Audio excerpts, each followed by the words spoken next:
the most poignant annual holidays here in the United States, Memorial Day. Happy Memorial Day to veterans and everyone American.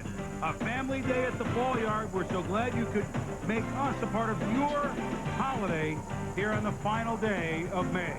Hi, everybody. I'm Chris Berman along with Joe Morgan, and happy Memorial Day to you. Same to you. It's fitting that you and I get together and we see the Cincinnati Reds, a team which, well, was pretty darn good, as I recall. And although these Reds in '99, Joe, are not the big red machine that you played on, they got a hitter named Sean Casey in his first full year in the majors, hitting .384, leading the National League. Is he too good to be true, or is this a guy that could win a batting title? Well, they've said about him for the last 2 years that he's going to win a batting title one of these days. He's going to hit over 30 home runs. This could be the year that he does both. I mean, he's off to a great start, and they tell me that he really knows a lot about hitting. He understands the batter's box, and he knows what he's doing in the batter's box. So expect him to have a great year. Joe, the New York Mets have their sights set on postseason, whether it's division or wild card. They're tied for the lead in best average in the National League, among the leaders in runs, best fielding in the National League, but pitching injured in the starting variety, and for the first time in 2 weeks, Al Leiter steps to the hill. Will he be favoring the knee? Is it cause for concern in his start? Well, I think there's definitely cause for concern. Anytime you've had an injury, a pitcher may change his motion and hurt some other part of his body. But the key is that Leiter was supposed to be the leader of this staff. He's the guy that they need to lead them if they're going to go into the playoffs. But today he needs to give them some innings because their bullpen is awfully tired. So a lot of pressure on his shoulders today. The Leiter against Casey very early on in this game. Two teams that, hey, they're both over 500. Holiday baseball here in New York, the first of a double dip here on ESPN. Stick around, put another dog and burger on the Barbie. We'll be back. It's 90 degrees here in New York. It feels like midsummer here on this last day of May. Crowd still arriving. You know, everybody moving a little slowly on the holiday, and an odd scheduling quirk. The Yankees are also home today at exactly the same time, Joe, and they're facing the other Ohio entry, the Indians at Yankees at 1 o'clock. So here's a fan that maybe wanted to choose between the two teams, or maybe thought he could catch a bit of both. It's A or B. So those fans that are here looking to see the Mets get back in their winning ways. And there is one of the more personable managers, Trader Jack McKeon, 11th season as Major League Manager. His second full with the Cincinnati Reds, and McKeon's club, who took 2 out of 3 in Florida heading into this New York series. Jack gives the following lineup. Pokey Reese leads off at second base. Mike Cameron's been playing pretty well in center field, batting second. Sean Casey, who we spoke about, not only with a .384 average, last 19 games, Joe, over 400 with 7 home runs. Greg Vaughn back in the lineup, first time in a week. The 50 home run man last year for the San Diego Padres. Barry Larkin, the perennial, one of the fine players you will see in baseball, is at short. Jeffrey Hammonds had 3 home runs in that 24-12 game in Colorado, that football score, hitting 6th. Brian Johnson, after Toppins, he caught the weekend in Florida. Johnson, the former Giant and Padre, was behind the plate. Young Aaron Boone is the third baseman, hitting 8th. Brent Tomko hitting 9th is your starter against, not really the #1 starter, although he and Bobby Jones are, and Jones goes on the DL. Al Leiter comes off the DL for the New York Mets. So Al Leiter, big year last year in his first year with the Mets. World Series ring 2 years ago with the Florida Marlins, and all eyes, Joe, will be on Al Leiter to see how, as you indicated in the beginning, he pushes off, he falls off the mound, how he drives with his left knee. Well, I think the important thing for him today is to get out there and find a comfort level with his delivery, and to find a comfort level so that he can throw all of his pitches. And the more pitches he throws for strikes, the better off he's going to be. I mean, he's a guy that's going to walk some hitters because that's the way that he pitches. But he has to find his rhythm out there early today, because I think the Reds are a very good hitting ball club, and with Barry Larkin being hot, I think they can put up some numbers very quickly on you if you're not ready when you walk out there. The Reds are, well, there's Leiter's numbers, and, of course, a far cry from last year, but he was not himself. The strikeouts are still up there, Joe, as you mentioned, and walks, that's always been part of his game, unfortunately. Yeah. Well, the 23 walks in 55 innings, not very good. Little, less than 1 walk every 2 innings. So, I mean, that's not a good Major League average. But he has good stuff when he's healthy.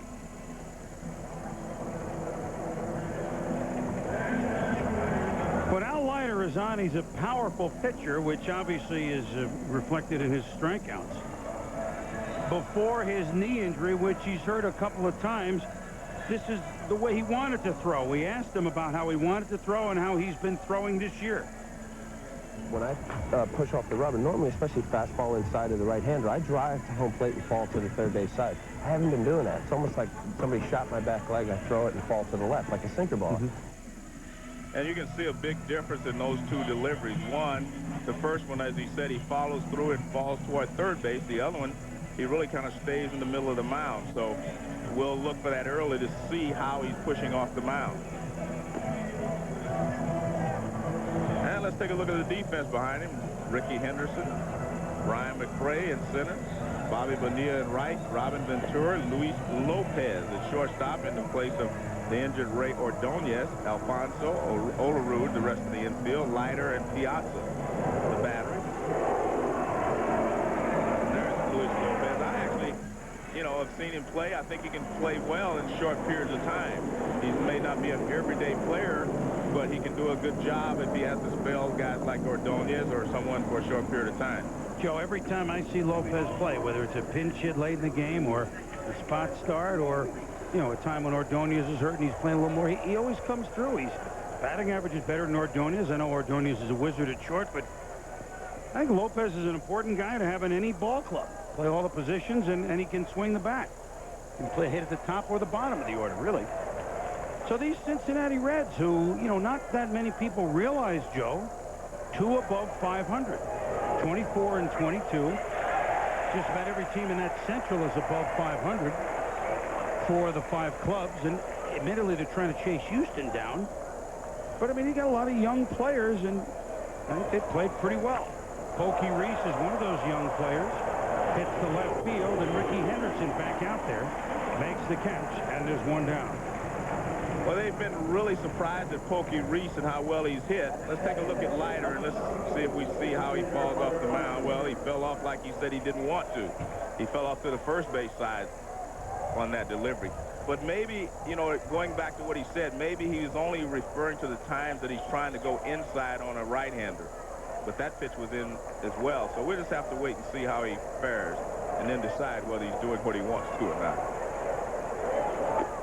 Now he will face Mike Cameron.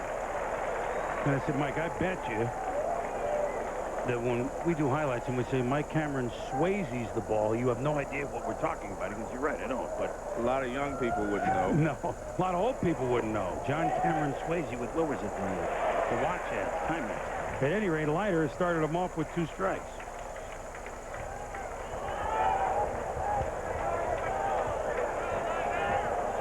Mike Cameron's a guy that the Reds think is really going to be a good player.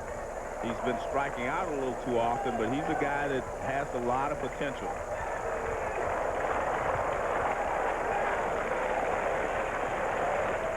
Leiter comes right in on him, and so the count remains at 0-2. Cameron came over from the White Sox. We got to know Al last year. He worked with us in the postseason. Did a great job. I mean, he's a bullion. He's very well-spoken. He knows his baseball, obviously. Well, by the way, that's not necessarily obviously because you're in the big leagues. A lot of guys don't know their baseball, but he does, Joe. That's the true statement. Right. Nothing but the truth on Memorial Day. Right. You were in Chicago last night. I was, where was I? You're in Bristol because I saw you. No, you said you had a red jacket on. Looked kind of pinkish to me. No, I wouldn't wear a pink jacket on Memorial Day weekend. Check that monitor, Joe. What are we? Budget cut? Bad monitor. Get you a good monitor? Bad monitor. Yeah, it's good to see you again, twice in a week. Yeah. Leiter works the outside corner. Cameron didn't like it, but strike 3. Jerry Lane behind the plate rings him up. I'm not sure Jerry was sure on that pitch either.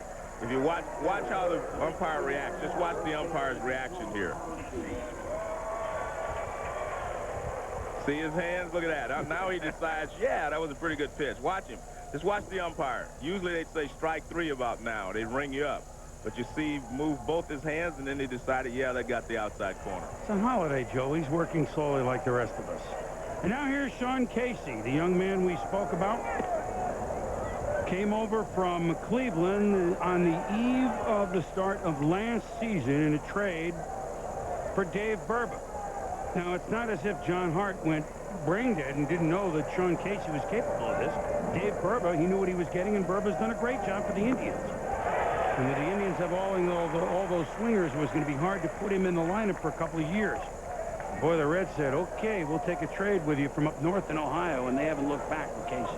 Well, I don't think anyone could have imagined a guy hitting 384 in just his second full year, you know, and hitting in 10 home runs, 33 RBIs, and leading the National League in hitting. But the one thing that I've noticed about him watching, because I see a few ball games on television, is that last year he hit everything to left field. He is starting to pull the ball a little bit more, and that's when his power production is going to really jump.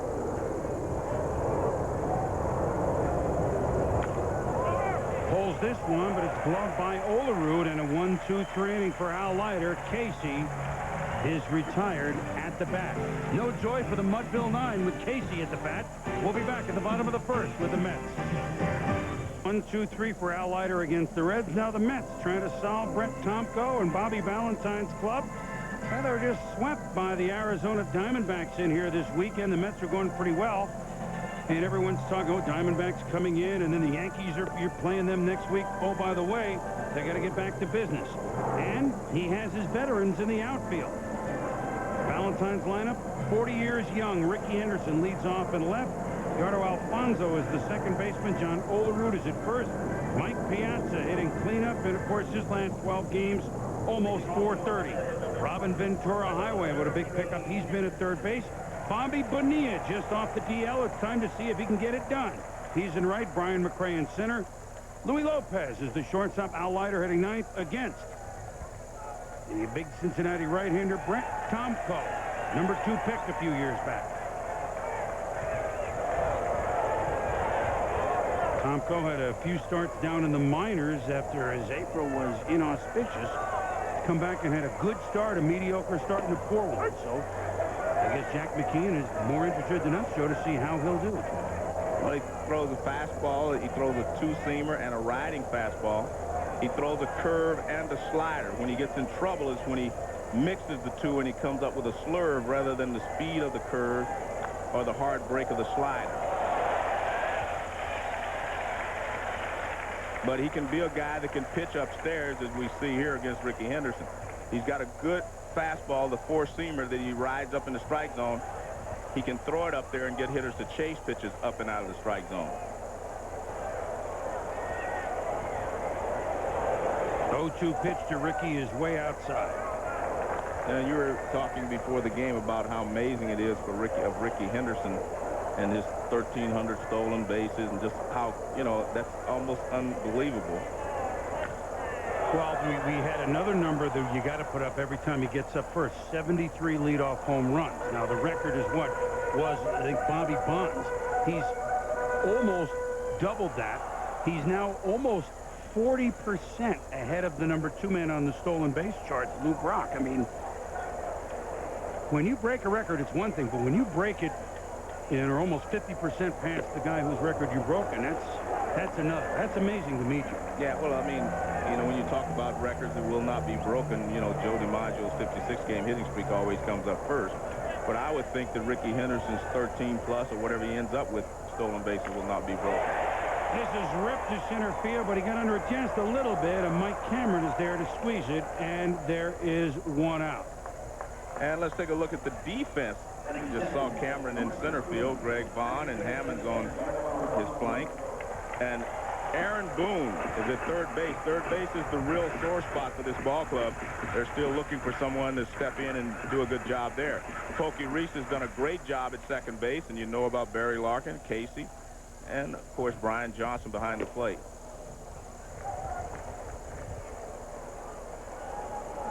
There's Pokey Reese.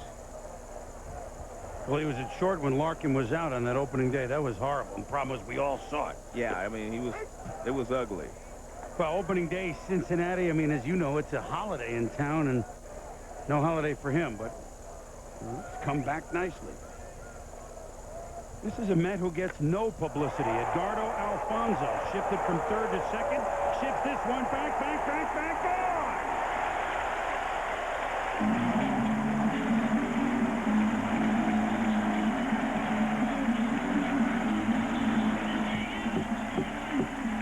There's one way to get a little publicity.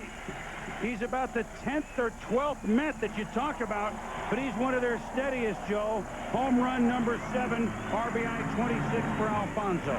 Well, they've always thought he was going to be a special player, and he's just getting better. Here's the fastball. He didn't get it up enough or in enough.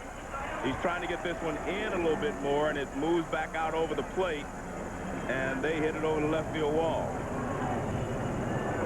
Bobby Valentine, Tom Robson, the batting coach. Yeah, that's what we do. John Olerud rips this one to right field, and it's going to scoot past and all the way to the Wabat. Olerud hustles back as Jeffrey Hammond played the carom like a rebote in highlight. He was hit so hard, Joe. Well, the ball did scoot away from him. It was a line drive, and actually Hammond kept running away from it, and finally it scooted away from him, but that still should be a double. Yeah. Well, why wasn't it? Let me see here. Well, Olerud slips around first base. I saw that, but he'd already, now watch, but he'd already, well, right there, just before he gets to first base, he slips. But I'm not sure he was going to try it anyway. He's not the speediest of runners, but he is one of the best hitters in the game. Speaking of which, so is this man, Mike Piazza. 328 average, 9 homers, 31 ribbies. Go ahead, Joe. And he's been steadily climbing. You know, he started off, you know, average first month, but now he's starting to really swing the bat well. He's up over 320, hitting 328. You know what's amazing to me, and it's something we can talk about in there in First Strike 1-on-1. When Piazza came over, and of course, he was L.A., then, you know, Florida, then the Mets. And this year, rather than talk about he's one of the best offensive players in the game, the New York fans, and I'm not saying they're ridiculous on him, but it's as if, I know you come in a star, but until you're a star here and you show us that you deserve us to think that you're a star, we're not going to afford you star status. And by that I mean, guy can have a 3-4 home run week, but they're talking about the time that he trotted into third on Friday night, and then they could have had the tying run in the 9th inning, and you know, they booed him so much in September. He was unbelievable last year, Joe. And it's as if they're saying, prove it to me, which is very New York, right? Well, I think that is true. I mean, he made his name on the West Coast. This is the East Coast. Show us what you can do here. I think that's the case, you know, what was the case last year. And he did struggle for a while, so he got booed like everyone else here in New York if you don't perform. Ripped right up the middle off Tomko's leg, and that's going to be a break for the Reds. Larkin turns it into a double play. But the Mets hit the ball well, especially Edgardo Alfonso. Solo home run, 1-0 New York. You in the Baseball Tonight studios. How good is Manny Ramirez off his front foot, the end of his bat, to straightaway center at Yankee Stadium. A 2-run shot, his 14th, and now is a Major League leading 62 RBI. Indians lead it 2-0 coming off that 3-game sweep. Boomer and Joe, back to you at Shea. Happy Memorial Day. All right, Trey, happy holidays to you. Good to be with you. Boy, the action is both here in New York. You got to make a couple of subway transfers, Joe, but you can get there for a token. If this game isn't to your liking, the fans can just get over to Yankee Stadium. Manny Ramirez with 62 RBIs here in this last day of May. But Greg Vaughn had a storybook season last year. We weren't even sure if he would be productive, whether he'd be healthy. Almost traded a year before to the Yankees. What does he do? A 50-home-run season. Vaughn, Larkin, and Jeffrey Hammonds for the Reds here in the second. Chris Berman, Joe Morgan with you here on Memorial Day. Thank you for letting us be a part of your holiday celebration. Of course, Greg has been injured. He has an abdominal pull, really, Joe, and can't really fully extend or totally get around on the ball, which is a major league hitter, are two things you don't want to hear about. Yeah, well, he says this is left oblique muscle.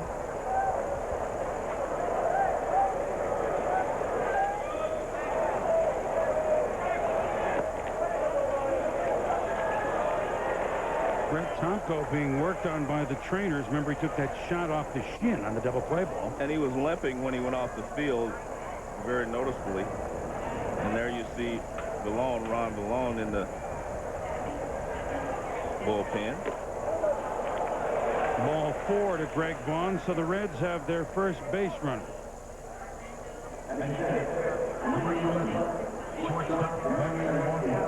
You trying to freeze that there, Joe? Well, let's see where it hit him. Which spot they're going to try to freeze. Maybe it was the shin. Maybe it's just a nice cold soda. I mean, it is a warm day. Well, here I'm sure is one of your favorite players. You and I I've never asked you this, but I got to assume that you've enjoyed the way Barry Larkin has worn this Reds uniform. Well, he's got to be one of everyone's favorite player. I mean, he is a player. I think that's the key right there. He is a player. He's a guy that has been very stable for the organization over the years, and he stayed there even when he had chances to leave. But customarily, he gets off to a slow start, and he did so again this year, and he just started to swing the bat as well as he can lately. Here's a base hit for Larkin. Vaughn will stop at second base, so the Reds with 2 runners on and none out here in the top of the second in New York. And he had 3 hits yesterday, and starts off today with a base hit. This is a fastball in, and he rips it in the hole. A lot of times they pitch Barry in because he likes the ball out over the plate where he can either shoot it to right field if he wants to, or extend his arms and pull the ball. So a lot of teams like to pitch him inside. Look at those numbers. I'm going to put them up again in a moment for Jeffrey Hammonds after the pitch. Because, by the way, that sound you hear, if you're not accustomed... Ooh. Well, there are 2 Reds that have been hit on the shin. One by a pitch and one by that pitch, by the ball hit.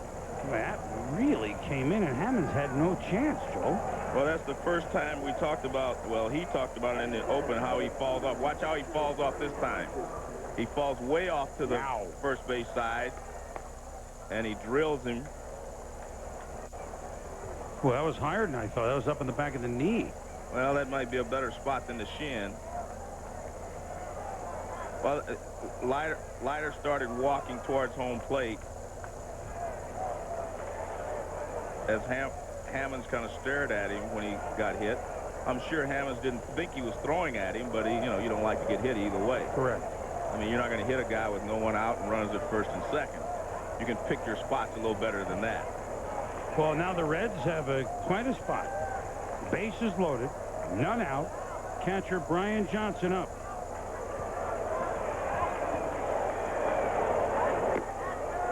Working inside to Johnson, misses for a ball. Johnson, here's Tomko back on the bench now, so even though he is smarting, he's enjoying looking at Reds on the base paths, I can tell you that.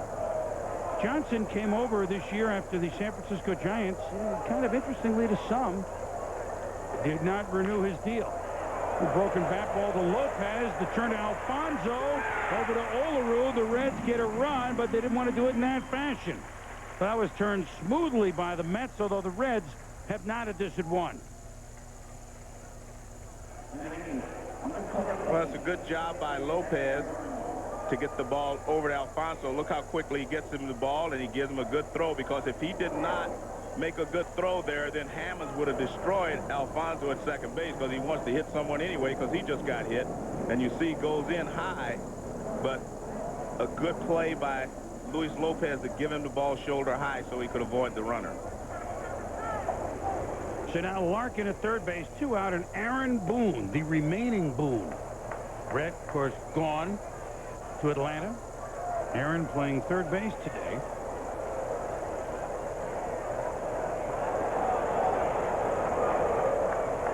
Aaron hitting below the Mendoza line at 176.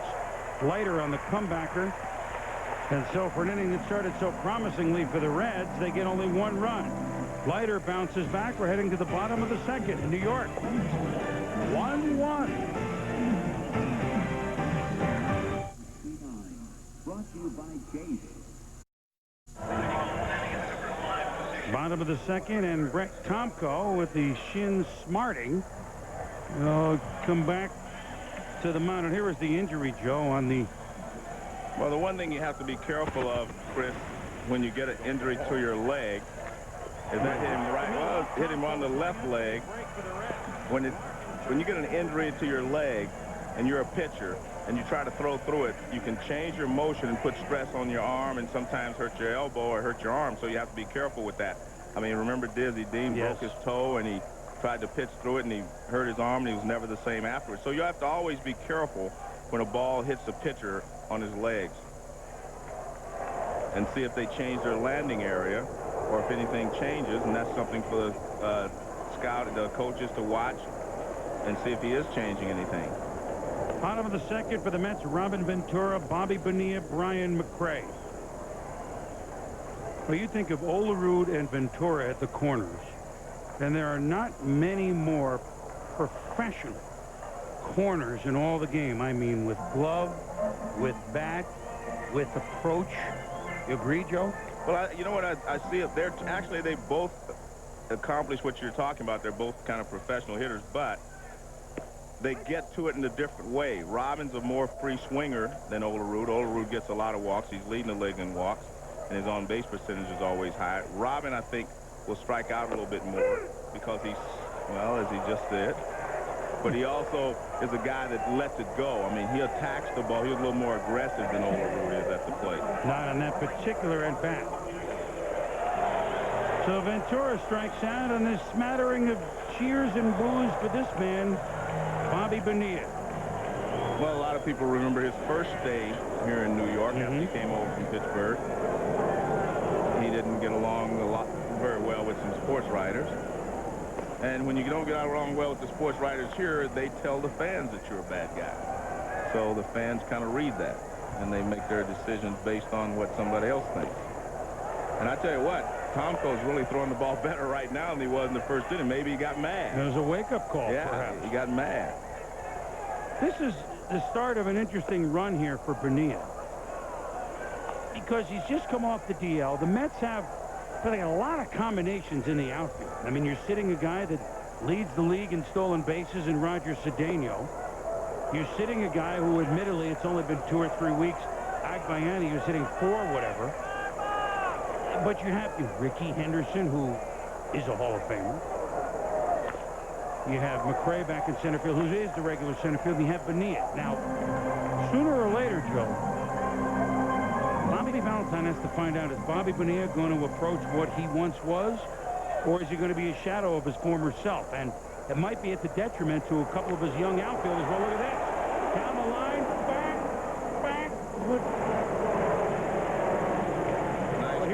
There is a nice catch. Unimpeded. But pretty soon, I mean, Bobby's got to put him in. I'm not saying start him for 3 straight weeks, but he's got to know from now till July 4th what he has. Do you agree with that? Well, what he has is a guy that hits another fly ball to right. Back. And guess what he has? A home run.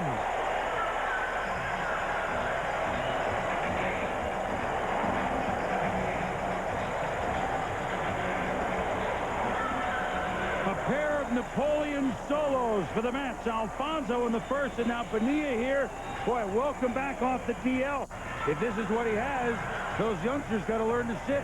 Well, the one thing you don't do if you're pitching to Bobby Bonilla, especially with 2 strikes, is throw him something down low unless you bounce it. You don't throw him a low strike. Bobby Bonilla is one of the better low ball hitters in the major leagues, and that's a low and in fastball, and that's where a left-handed hitter can handle a little fastball, low and in. If you get 2 strikes on him, you either bounce the ball or you throw a high fastball if you want to get him out. Bonilla coming in with just 11 for 70. Here's to right field. Back-to-back home runs.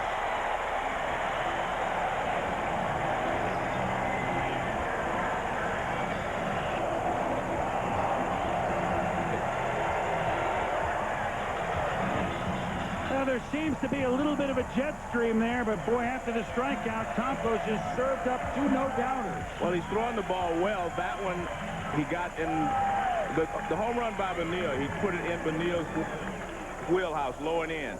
This one's in the middle of the plate and up. I mean, a lot of major league hitters will hit that pitch. That was a mistake. The other one, the only mistake he made was the location with Bonilla. But the ball is carrying very well to right field. Luis Lopez fouls this out of play. For Bonilla, his 3rd home run. For McRae, his 5th. So these are the veteran guys: Henderson, McRae, Bonilla.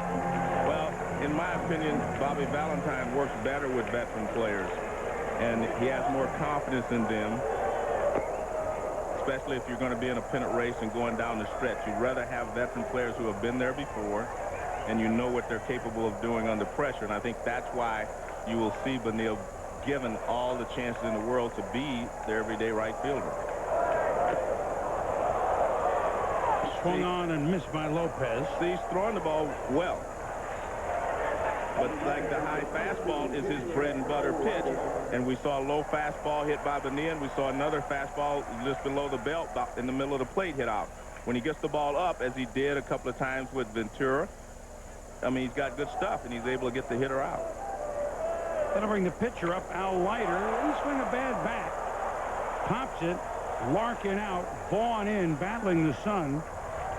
And Leiter is gone. But the Mets, with back-to-back home runs by Bobby Bonilla and Brian McRae, have given themselves a 3-1 lead after 2.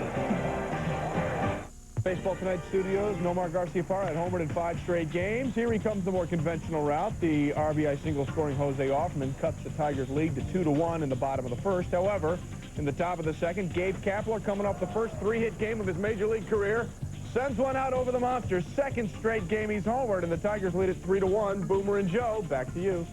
Gabe, welcome back Kapler. As the Red Sox have been going well, now here comes Detroit, and they're behind. Hard game to figure, Joe, as we begin the top of the 3rd. With Al Leiter, who just popped out against Brett Tomko. Now Leiter faces Tomko.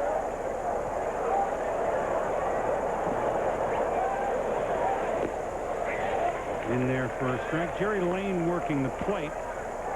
Rich Rieker is the umpire at first base. Bruce Dreckman at 2nd. Jerry Davis is at 3rd. We got shades behind the plate, Joe? Is that? Look at Tomko here. Sawed off with a base hit to right. The Reds' 2nd base hit. So the leadoff man reads for the Cincinnati Reds in the 2nd inning. Greg Vaughn on a walk. He scored. Tomko now aboard, trying to get back in this thing.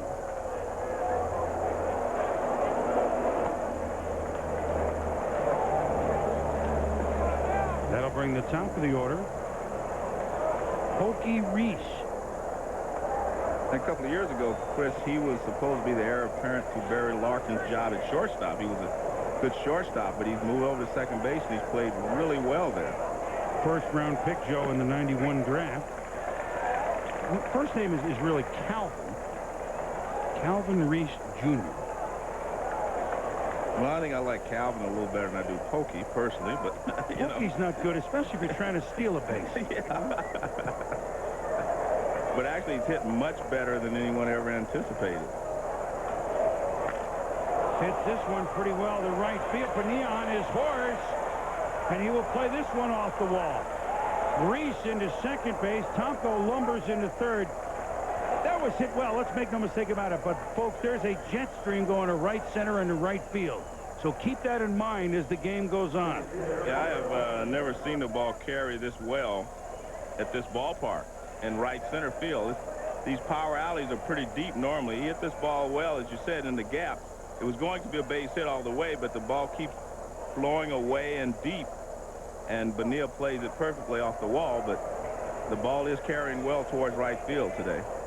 That'll bring up Mike Cameron, just looking for a base hit to tie the game. 3-1 the Mets. Alfonso, Bonilla, and McRae all with solos. A pop bunt attempt that Ulrich just can't quite come up to. Well, talk to me, Joe, because I don't get it. I don't get A, the move, B, the actual, it was horrible. Well, actually, what he's trying to do, he wasn't sacrificing. He's trying to beat out a base hit. He's going to push it past Al Leiter so the second baseman would have to get it. But first of all, you have a pitcher at 3rd base. I mean, you put a lot of pressure on him to make a good base running decision. So swing the bat. Wait, already, now you're in the hole, 0-1. Yeah, but swing the bat. No, I know that. And that's a little message there from Al Leiter. You're going to bunt in this situation? So he fires a fastball up and in just to get his attention. So well, you gave me a strike, now I'll take the ball. Yeah, just right? to let you know that I didn't appreciate it. A lot of pitchers hate to see you bunt, you know, in those situations. You have bad knee. Al says, what are you making me run to try and catch a pop-up for? Misses with that one. It's 2-1 with Sean Casey on deck. As Tomko is the runner at third base. Pokey Reese with his double at second base.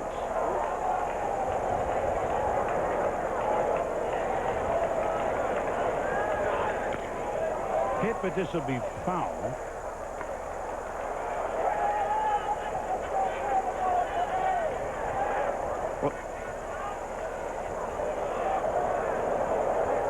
Count is 2-2. New lumber for Cameron, who struck out looking in the first inning. This is the first of a double dip here for us. Ray Knight in with me in the studio last night. On down to Florida, join Bob Carpenter as we follow the Cardinals from Wrigley to South Florida. So I'm sure there'll be a 4 schmutz-rag day there at a 4 o'clock start with the Marlins at home against the Cardinals following us, and then 10:30 and at midnight baseball tonight with the third member of either the Three Musketeers or Three Stooges, I'm not sure which. Peter Gammon's in the studio with Ravi tonight. So now the count is full with Sean Casey on deck. So come in. I was just sitting here and I was just noticing something. I thought I'd pass it along to the view. This is the first time I've done a day game and I don't know how long. This is a great venue. I love day baseball. Yeah. I have not done a game in the daytime in so long. Well, it's hard to get us to schedule Sunday Night Baseball during the day. Well, you know what? If we went back to Hawaii, well, no, if we went to Hawaii, Joe, that would be 2 o'clock, right? Yeah. But I'm telling you, I mean, I've just noticed that. I said, this is really a nice-looking ballpark in the daytime. Yeah, and nice in the stands for a day game. I just do not get a chance to do day games, so I'm amazed at this. Great. Little looper. Alfonso makes a nice basket catch, and everybody's got to get back. And just getting back is Pokey Reese. He was a little pokey getting back this second. Well, I don't know what he was doing there. I mean, the pitcher's halfway. He's not tagging up, so you should be less than halfway. Alfonso makes an over-the-shoulder catch, and he's worried about Tomko scoring. He looks up, and Pokey Reese is off the bag at second base. They try to force him there, but he gets back in time. Well, these are the kind of situations where you say, okay, I'll find out how good a hitter Sean Casey is, how he handles this situation, meaning runners in scoring position, runner at third, and is he going to make sure that he gets one of those runners in? You have to make sure you get the runner in from third. He rips this to right field, and he's going to make a bid to score them both. Tomko scores. Reese scores. Base hit, Casey. There is joy in Mudville with Casey at the bat. We're tied at 3. And you know what I liked about that is he went up there with an idea he was going to pull the ball. Because if you pull the ball to the right side, it's easy for the runner at third to score because they're back deep protecting you against you. So anything he pulls over there, see, he just reaches down and he did this with his hands. No body. Look at that. His body, he doesn't even rotate his hips. He just hits this with all hands, and he pulls the ball in the right field for a base hit. I would like to have seen what the bat speed was on that particular swing. Hey, Joe. That doesn't happen in daytime games. Monday afternoon, we don't have that. Well, You know, you're gonna have to just wonder. You have to slum it with me a little bit here. Well, they got to cut back, scale back, huh? Well, this is our own little cottage industry here. This is Air Cutlow you're flying today. Greg Vaughn. One of 4 guys last year to best the 50 home run mark.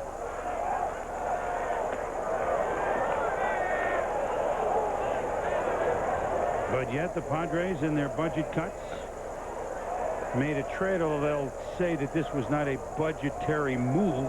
Vaughn, a free agent after this year, they traded him to the Reds for Reggie Sanders. Vaughn with an even 50 homers and 119 RBIs last year for San Diego in that magical mystery ride that they had. And right now, Leiter is flustered and is behind Vaughn 3-0. And they will let Vaughn hit a lot of times in this situation, you know, because you may not get the pitcher's best fastball here. He's trying to give you a strike pitch. And I agree with that. I would let my sluggers swing 3-0 whenever they want. You know, shouldn't say whenever they want, whenever the situation calls for it.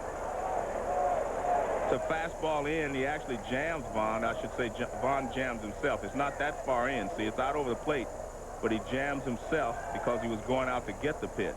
But you can also notice there, as we talked, Leiter talked about in the open, he's not falling towards third base. He's actually falling a little bit more toward first base, which makes his ball sink more than run into the right-hander. So he's really pitching the same way he's been pitching most of the year. Well, it's easy to talk and think about what you must do to actually make the adjustment. Doesn't happen right off the first tee, Joe. Yeah, but I think you have to be able to have enough discipline to say to yourself, I've got to finish my delivery. What he's doing, and that's what he was talking about, he's not finishing the pitch off. When he finishes the pitch, he gets a running fastball to run in on the right-hander. And when he's not finishing it off, you're actually cutting your pitch short so the ball will tail back over the plate, and that's what gets him in trouble. Now watch his delivery. Watch where he ends up. See, he doesn't end up going toward third, so he's not getting his full shoulder turn. He's not getting his extension. He's not finishing the pitch off. That's exactly what he's coming up short on. Battle back to 3-2, but loses Vaughn for the second time this afternoon. So now the Reds have runners at first and second of the dangerous Barry Larkin up, who singled in the second inning, and Bob Apodaca. No vowel necessary, Vanna. Bob Apodaca, the pitching coach, out to the mound to talk to Leiter. He's trying to, I guess, probably have only 2 or 3 things going through his mind, not 9 or 10. Maybe that's what this visit's about. Yeah. Well, the Mets bullpen has been great, although early on, because the starters haven't done so well or have been hurt, he had to use his bullpen, like Wendell in particular, and maybe Dennis Cook, more innings than Bobby really wanted to, so that ERA has come up some. But still, make no mistake about it, that's been the strength of this team. Franco's been good. Benitez is, a couple strikeouts each time out. Wendell and Cook, a good record. But when you keep going to them earlier than you want to, eventually it breaks down. Or loses a little. That certainly has not broken down a little. So after the visit, an off-speed pitch to Larkin in there for a strike.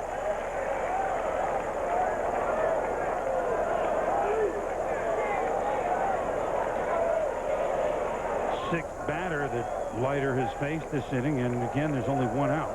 2 home, 2 on. You can see that he's making an effort now, I think, to make sure that he gets the ball inside and he gets the ball running in on the right-handers rather than tailing out over the middle of the plate.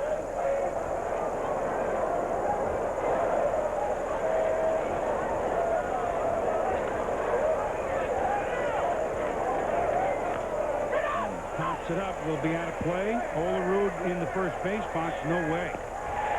At first it will come close at the dugout, but nowhere even close. So my doing day games, Joe. I don't have these angles figured out if it's not by the moon. 2 outs, very important out. Well, Barry Larkin gets a good pitch to hit here. Let's see how he finishes this pitch. Watch, he doesn't extend over and go across all the way across his body. See, he's throwing against that firm front leg. He's not falling off to the third base side as he said he wanted to. And he left that pitch up and out over the plate, and Barry did not. He just missed it. I can guarantee you Barry will not miss a lot of pitches that hang there like that.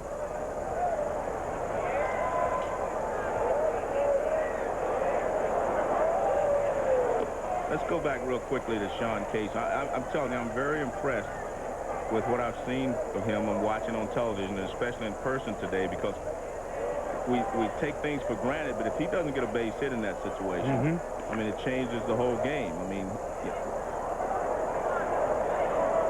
We had Cameron up in front of him, a right-handed hitter who couldn't get the job done, who couldn't put the ball in play, hit a ground ball someplace so that the run would score. And Casey goes up there, first pitch, pulls it in the hole for a base hit. That's impressive to me because he understood exactly what he was supposed to do in that situation. Little broken back, it's snared by Ventura. Boy, it had eyes, but it didn't have enough legs. But the Reds have tied it at 3. We seesaw back and forth in a tie ball game. ESPN Major League Baseball is brought to you by the BMW 3 Series. Everything your car does well, it does brilliantly. 3-3. Ah, the Whitestone Bridge. You're not quite Golden Gate, but yet I've been over that thing a few times. And you know who's enjoying himself every day at the park? Look, Sean Casey. You started talking about him as a hitter, which I'm just anxious to see the way his career goes and develops. They say he is just such the real thing that Jack McKeon, I talked to Jack for quite a while about him. He says, you know, just putting this uniform on is a treat. And I just want to say this about a fellow like Casey. Those 3 young shortstops, which we all love in the American League, in particular, with Jeter and Nomar and A-Rod.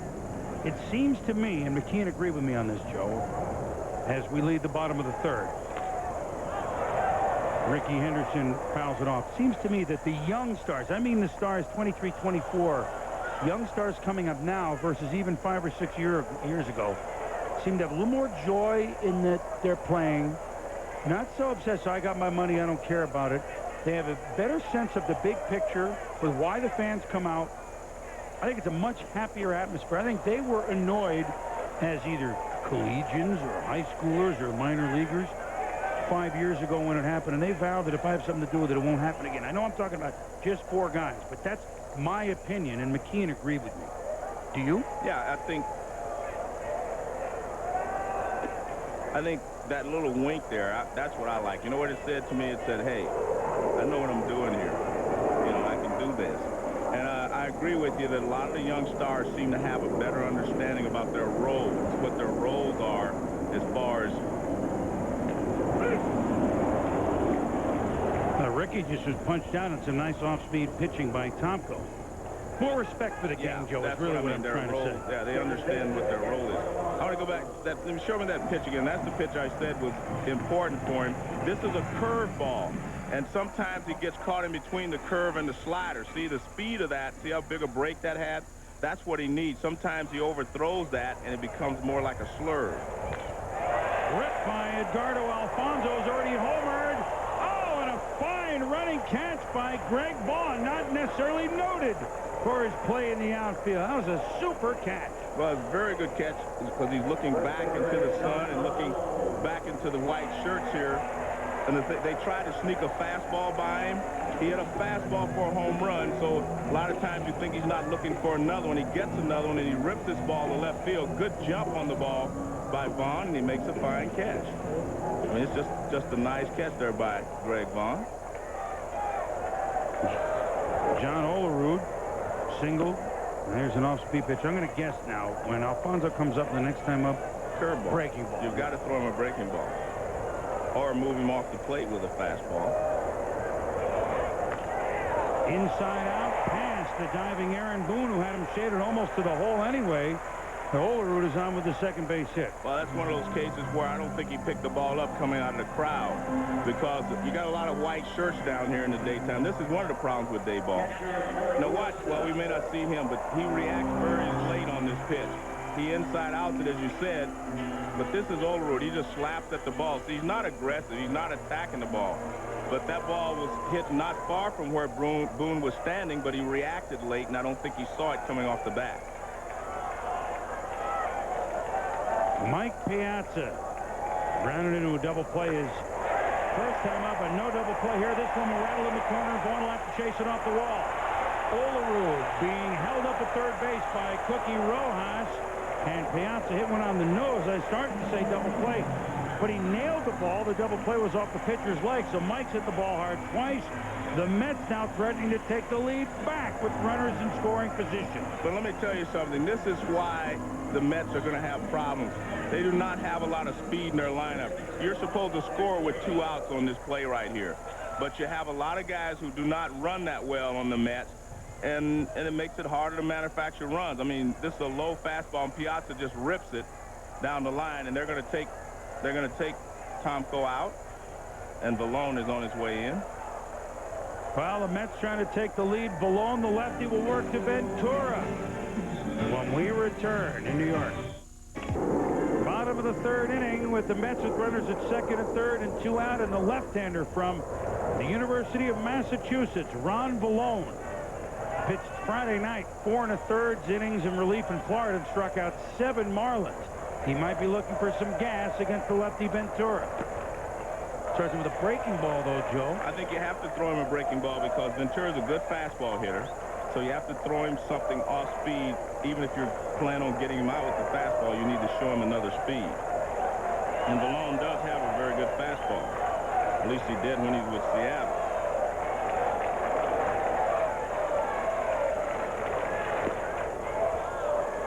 Excellent pitch. In there for a strike, it's 0-2. Well, he threw him a breaking ball away, and then the next pitch, fastball in. That's what you do to a left-handed hitter. Left-handers hate for you to be able to run the ball back inside and throw the breaking ball away. Olerud and Piazza, 3rd and 2nd with 2 out with an 0-2 pitch. Up top, Ventura. Whoa. Now, there was another kind of a half call. Ventura thought he took it for a ball. Blaine rung him up. 3 pitches. Vallone, K's Ventura were tied at 3.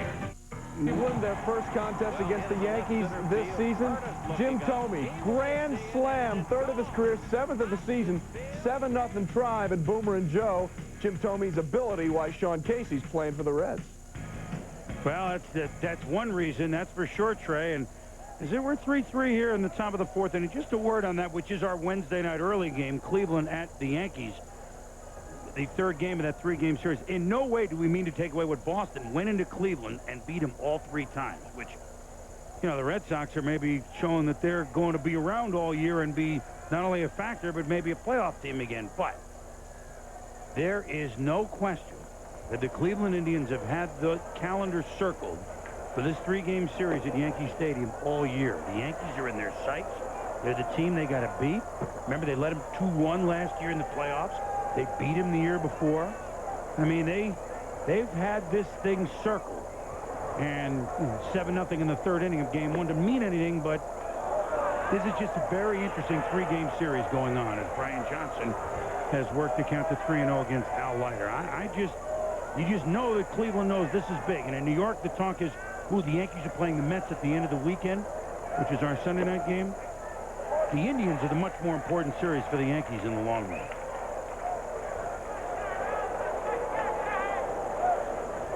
Because if they want to get to the World Series, it isn't the Mets that they're worried about.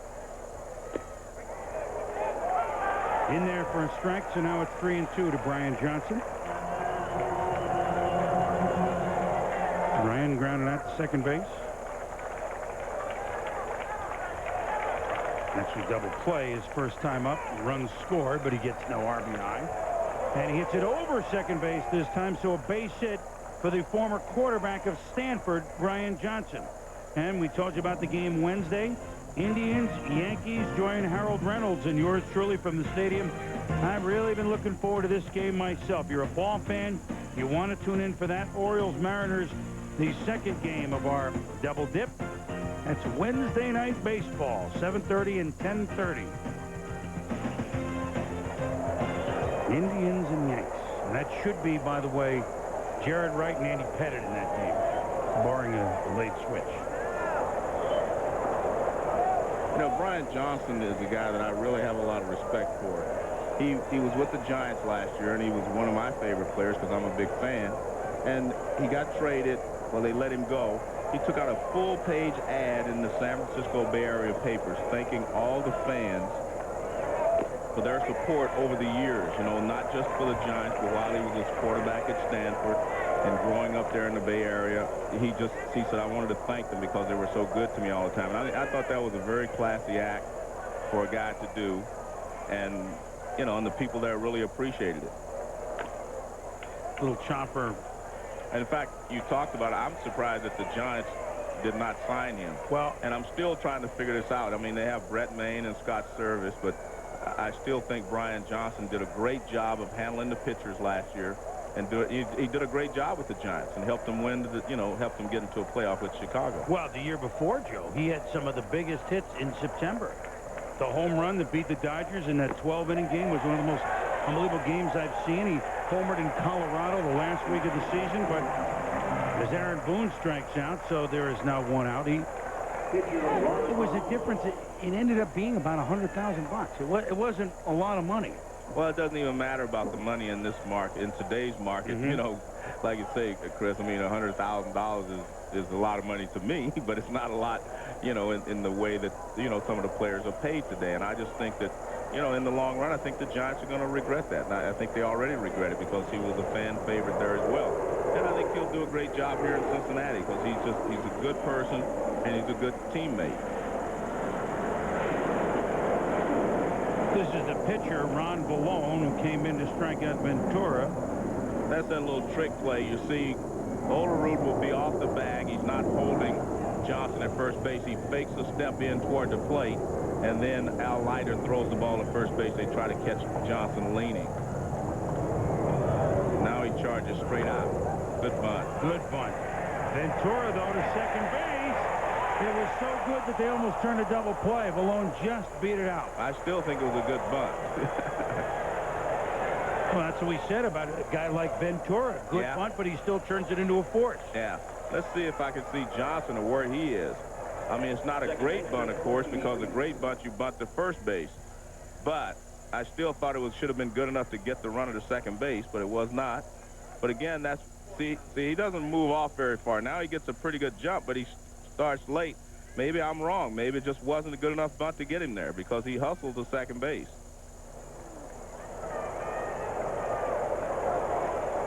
So now 2 outs, the top of the order. Pokey Reese is up with Ballone, the runner, at first. One other note on Brian Johnson. I know he's back in the dugout now that we were talking about him. Do you know that he had the best percentage? Great heater by Leiter.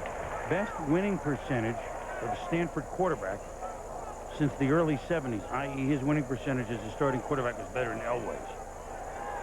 Good point. And I think you have to go back to like Steve Dills or somebody like that. At any rate, 1-1 pitch to Reese. He chops that. And a Harry Dunlop, the veteran third base coach, tried to one-hand it. Didn't quite get it. Just about all the coaching staff are veterans. Yeah, well, Jack McKeon is a veteran at 68. Right.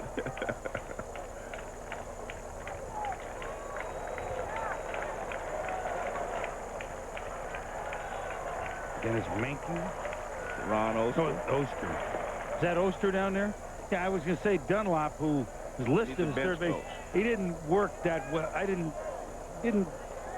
No, I looked down there. I said, yeah, it had to be an infielder. Ronnie did the confidence to make that play. Ronnie had a lot of good years at Cincinnati at second baseman until his knees went bad on him. I mean, really a good hitter. Well, and one of my favorite early nicknames, Ron Shuck Oster, who, if he ever teamed with John Clams Castino, would have been a great, appetizer for a seafood fence. Well, he was a switch hitter. He hit the ball well from both sides. Had a little pop in his bat. Good second baseman. But he had bad knees, and now he's coaching third. Now he's coaching third. Where all old second basemen go, I guess. When their knees go bad, they go to other positions, other spots.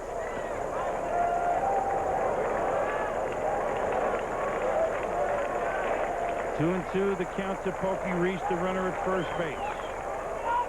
Fouled, and Olerud will strip into foul ground and make the play. So a leadoff single doesn't bring a thing. We are tied at 3. Brian McRae and Nia coming up. They homered before. Shea Stadium on Memorial Day, bottom of the 4th inning. Chris Berman, Joe Morgan, and we watched in the 2nd inning as first Bobby Bonilla and then Brian McRae went back-to-back while Brett Tomko now departed. And now they'll have to switch over and hit from the right side. Both of them. They're both switch hitters, so they'll be on the right side. Bobby Bonilla actually is stronger from the right side, but he faces more right-handed pitching, so he hits more often from the left side. But he's actually stronger, he says, from the right side. Quite a return off the DL, the homer in his first at bat. It's Ron Valone. Works pretty hard. In there for a strike. Valone, 6'3", 237. Was actually once traded for his left fielder, Greg Vaughn. He was one of the players that went to Milwaukee from San Diego, and Vaughn went from the Brewers to the Padres. And now here they are together. In the hole, Larkin. Double clutch.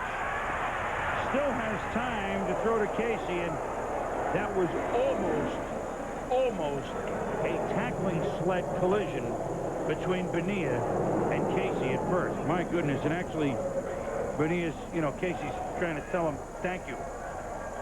Well, Bonilla's not running well because this should have been a base hit. Once Barry Larkin double clutched him, you can see he's struggling to get down the line, and he avoids the collision. But in his younger days, he would have been able to beat that play easily. But Sean Casey was actually in the baseline there, and no place for Bonilla to go other than to crash into him. Well, it's not like Bonilla dogged it out of the box. So, I mean, that's how he's running. Yeah, he's not running well. But I tell you what, Casey better get out of that line. Yeah. Because he's very vulnerable there. Well, you're going to get hurt if he stands there.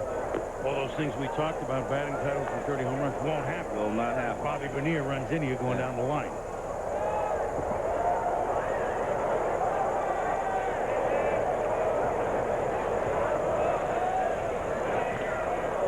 Little chopper by McRae. Larkin over to Casey. 2 ground outs to short as they've switched around. Let's switch it over to Trey Wingo.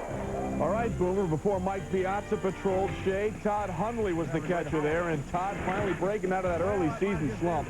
Giving this one a ride, a 2-run shot, his 6th of the year. Al Martin, though, has homered for the Pirates. Dodgers lead it 3-1. Boomer and Joe, back to you. All right, Trey, thank you. The Dodgers took 2 of 3 in Atlanta, and the Giants getting swept in Montreal. They and the Giants are looking up at Arizona, but the Dodgers now 3 above 500. Very quiet first 2 months for the Dodgers, of which much was expected and much may still be delivered, although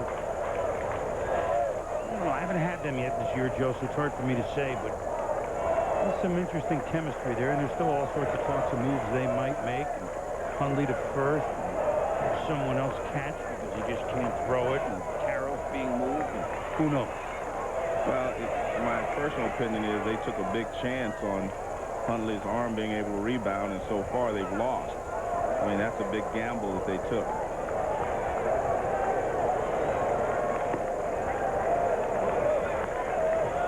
Hundley and Mets manager Bobby Bell exactly dining. Yeah, but that shouldn't force players to be traded. People are supposed to coexist and do their job. You don't have to like each other, just do your jobs. It's not clear whether or not that did contribute. I have my own opinion that it may have. Yeah, no, I don't know that. Well, we all know they didn't get along great. Yes.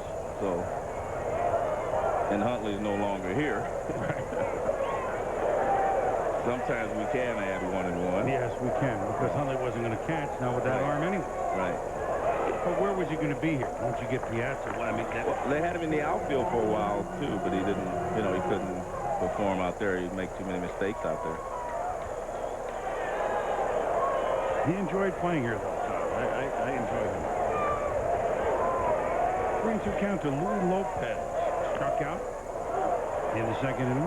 Lopez playing for Ray Ordonez at short. Lopez hitting at .302 on the season.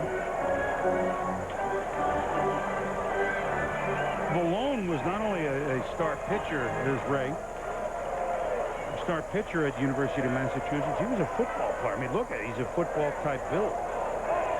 UMass football program, which last year was the 1AA football champion. Team was on that, of course. Slow batter to Aaron Boone. Over to Casey. So 3 infield groundouts by Malone was looked very good. Sean Casey at the bat. Second when we return. And ladies and gentlemen of the military, present and past, we salute you. You know, sometimes I think, you know, we take freedom and stuff for granted, and the fact that, you know, we've had so many of our soldiers have to go over to foreign soil and die for our country. So, yeah, I think we should always take a point of just thinking about what Memorial Day really means. Those that gave their lives in service to their country so that we can sit and watch the ball game in 1999. Right. This is the last Memorial Day of this century. Let us all of us, honestly hope that we do not have a reason the next century to look at Memorial Day the way we do in the 1900s and the 1800s. Let's just only hope. We'll always look back at those who did in the world wars in Vietnam and Korea, and even don't have to be a huge war that you lose your life in your country. The young men and women in Kosovo and Ireland. Yeah, just serving your country. But let's just hope as we approach the millennium that we have a chance to have Memorial Day really be something of the past, of the way past. And let's all of us think about that today. Did not go around. The count is 2-2 to Mike Cameron. Cameron, Casey, and Vaughn. 2-3-4 for the Reds here in the 5th inning.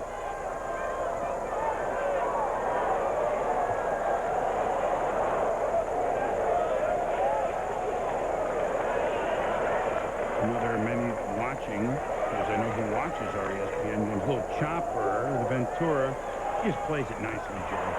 Well, Ventura has won Gold Gloves in the American League.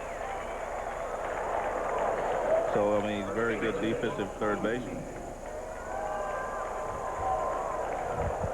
Sean Casey at the bat.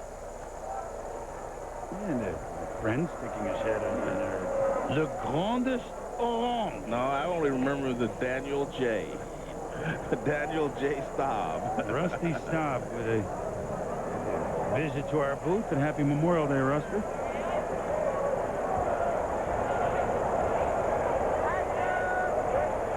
I wish you many a good barbecue as you wished me. You know, it's funny. Rusty was a teammate of mine, and I say this all the time. He's the only guy that I've ever seen that made himself a hitter. You know, normally they say hitters are born and all this stuff. He actually made himself a hitter. He worked so hard every day and became a hitter. Off the fists of Casey into the glove of Alfonso, and there is 2 outs. I'm a little surprised at how they're pitching Casey. Everything has been hard inside, but I guess they've got more experience with him than I have. They haven't really thrown him a lot of breaking balls. He got a base hit on a fastball. See the target up and in? That's exactly where they go, and they hit him right on the fist. Look at that target. They want this pitch up. And I would say that would be the most logical spot to pitch him, because he has a tendency to drop his back shoulder a little bit there. When you drop your back shoulder on the inside pitch, your bat's going to be a little slower. Ripped by Greg Vaughn. No slow bat here. Back. Forget about it. 4-3 Reds. And that's why they have Greg Vaughn on this ball club. And I tell you what, he's one of my favorite players, because I watched him last year in San Diego hit 50 home runs and be overshadowed by McGuire and Sosa, but he just quietly went about his job, drove in 100-plus runs, and Tony Gwynn said without him, they wouldn't have even been close to being in the race last year.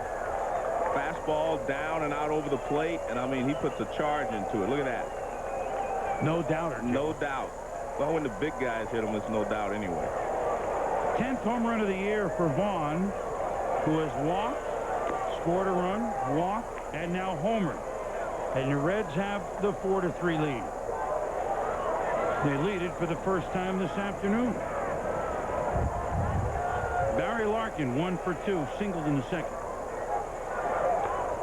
Fouls it back.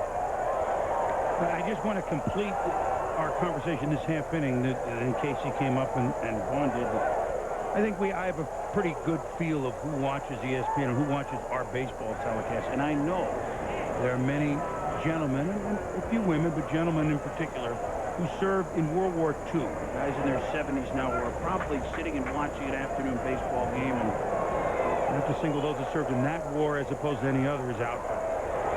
We appreciate you being fans of baseball and of us because we certainly are fans of you. Good point. 2-1 to Larkin.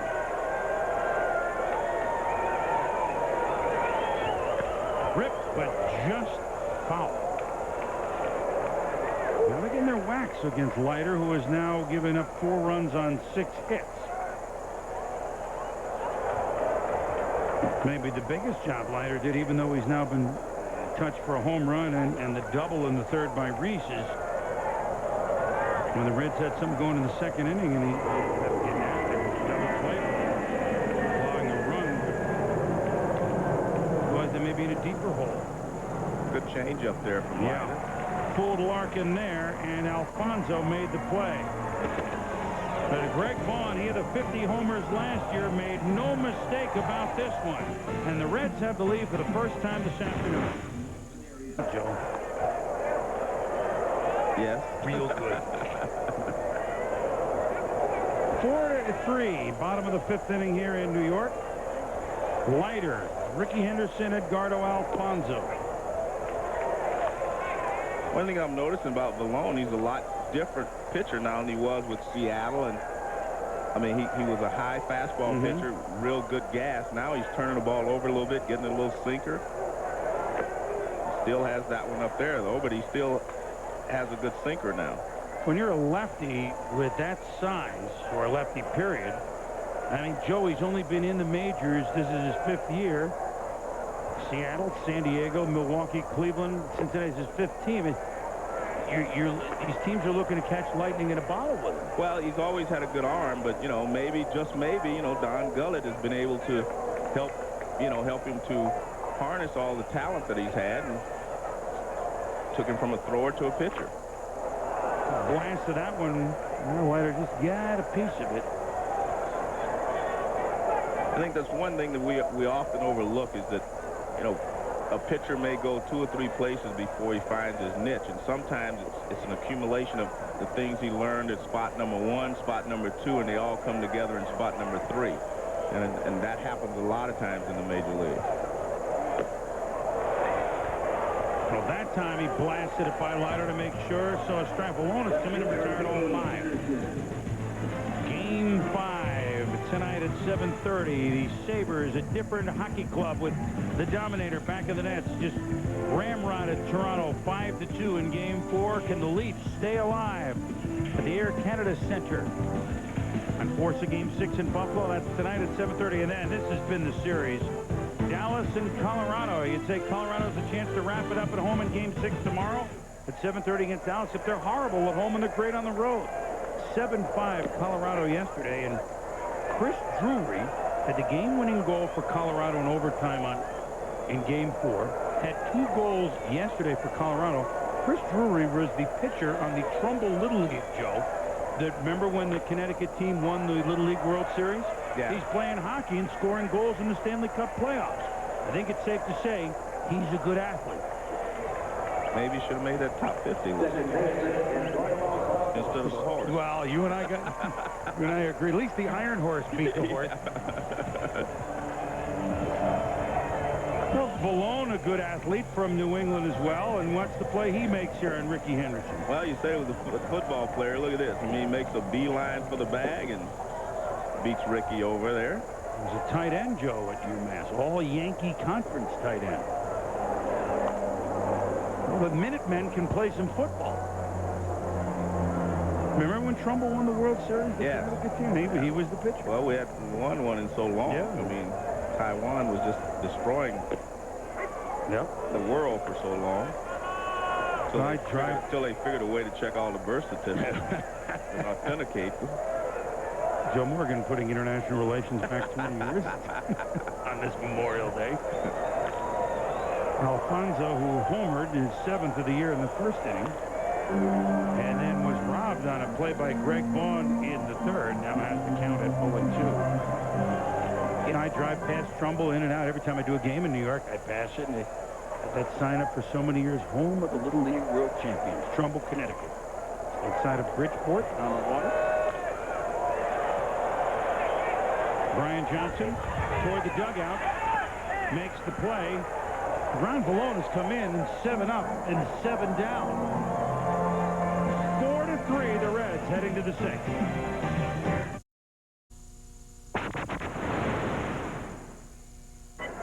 Ground ball hit down to first base. Milner has it, throws to Buddy Harrelson. 1 to first. Double play! And a fight breaks out. A fight breaks out. Pete Rose and Buddy Harrelson.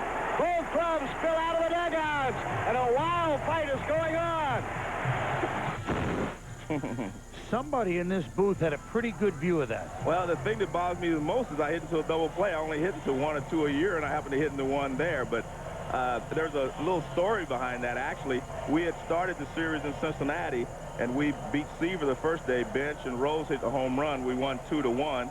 And then we had a situation the next day where John Madlack beat us 3-1 or 4-1, and Bud Harrelson made a statement in the paper that the guys had, you know, that we were intimidated by John Madlack. So Pete Rose and I both said, well, one of us has to get this guy. And it was just a matter of who got to him first, and Pete got to him first that day. But he was kind of marked man that day because he was popping off about our players. And that. The smallest guy in their team. You marked him. Well, we had to. He marked himself. Yeah. Pointing out that, I mean, I didn't see you go after John Milner. I couldn't believe he said that we were intimidated. I mean, we were a pretty good ball club, and he said we're intimidated. We had just beaten Tom Seaver, maybe one of the best pitchers in the league at that time, and he said we were intimidated. And I guess we didn't appreciate it because here's a 220 hitter saying that about, you know, our ball club. Plus, it was a team that off the top of my head, I think they were like 83. Ooh, ripped by Jeffrey Hammonds, but foul. Team that was just a few games over 83 and 79. And Yogi management. And here's Tom Seaver. Talk about just beating. We saw Bob Murphy with the shot before. Murphy was the voice on that 26 years ago, still calling the Mets games on the radio. One of the nicest gentlemen in our business, by the way. Louis Lopez will throw out to Holderwood, and Hammonds is gone. They'll bring up Brian Johnson. But I mean, that was a real stunner. There's Murphy. You know, I hear him often on the radio. It brings a smile to my face to listen to Murph do a baseball game. I live 2 hours away from here and pick up the New York stations, and it's wonderful. But back to that, I mean, that was a stunning defeat for you guys. Yes, it was. Yes, it was. You were in the series the year before. We're looking forward to having another chance at Oakland, which you would have had. Yeah. Right, and the Mets got in and almost won that series. Well, they were leading 3-2, went back to Oakland, lost the last 2. Charlie Finley fired Mike Andrews in that series, remember?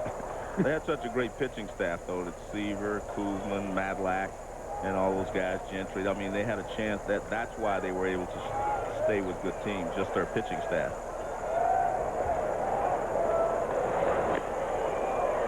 You know who was...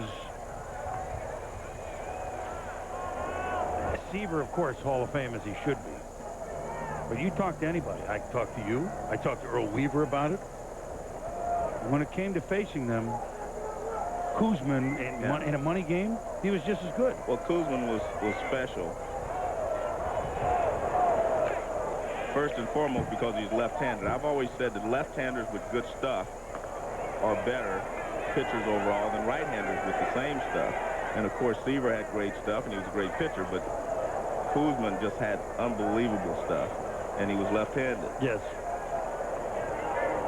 But remember, Earl was with us, and we'll get back to this in a minute here, but the 2-1 pitch to Johnson. Earl was with us. It was the night of the Ripken game, as a matter of fact. Yeah, we were just talking baseball and on the air and this and that, and the World Series that got away from them has a couple, although you certainly guys won your share, but there are a couple that got away from you guys feel. And that might have been one of them, 73, and he said, yeah. I'll tell you, the one that got away from us, 69, and Kuzman killed us. Yeah. Well, he was definitely, I mean, he won a couple of games in that series that we played.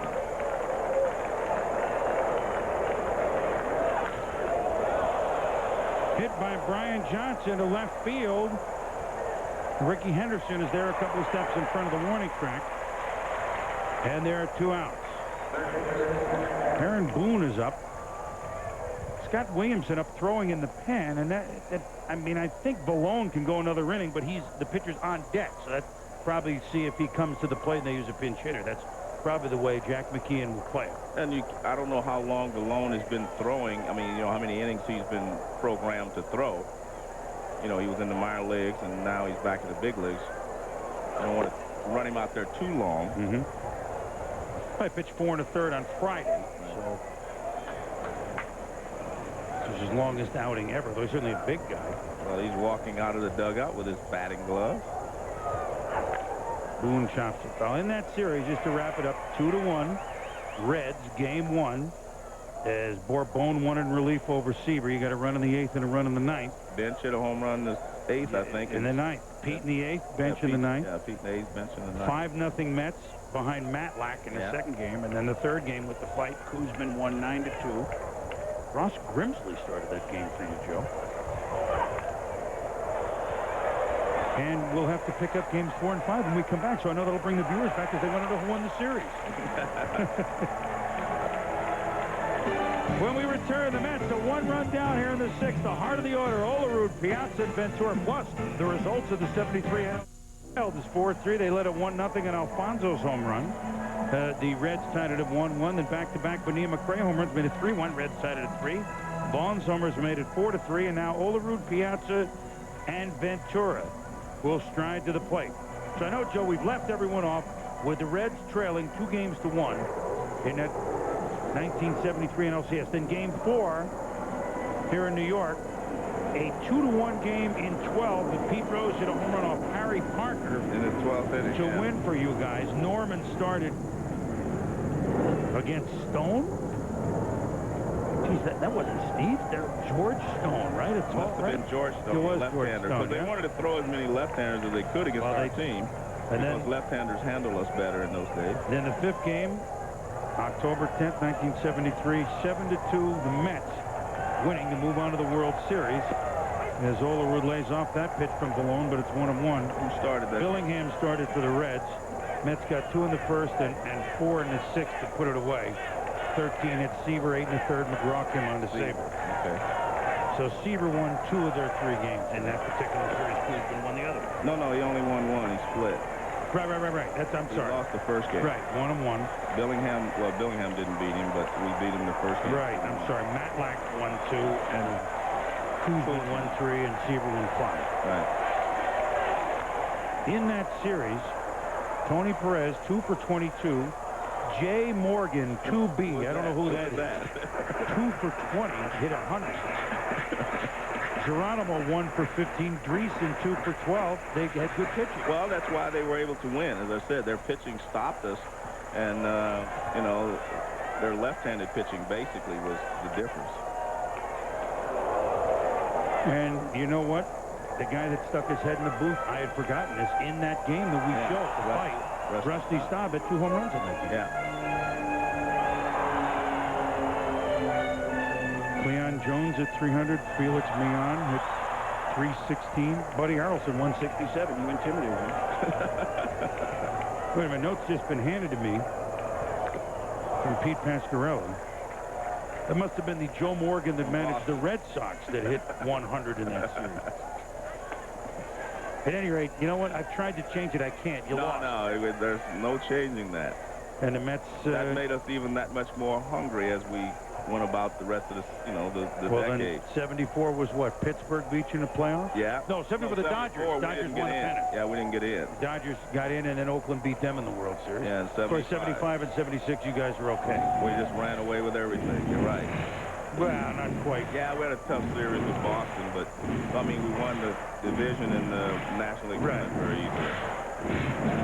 We had to show that thing on Baseball Tonight last week, that little bloop hit you had off Jim Burton. I don't know what you're talking about. I mean, that line drive that... I thought Lynn could have had it. Yeah, right. he was backed up. Olerud, but I had him positioned perfectly. Aaron Boone across to Casey, and there is 1 out.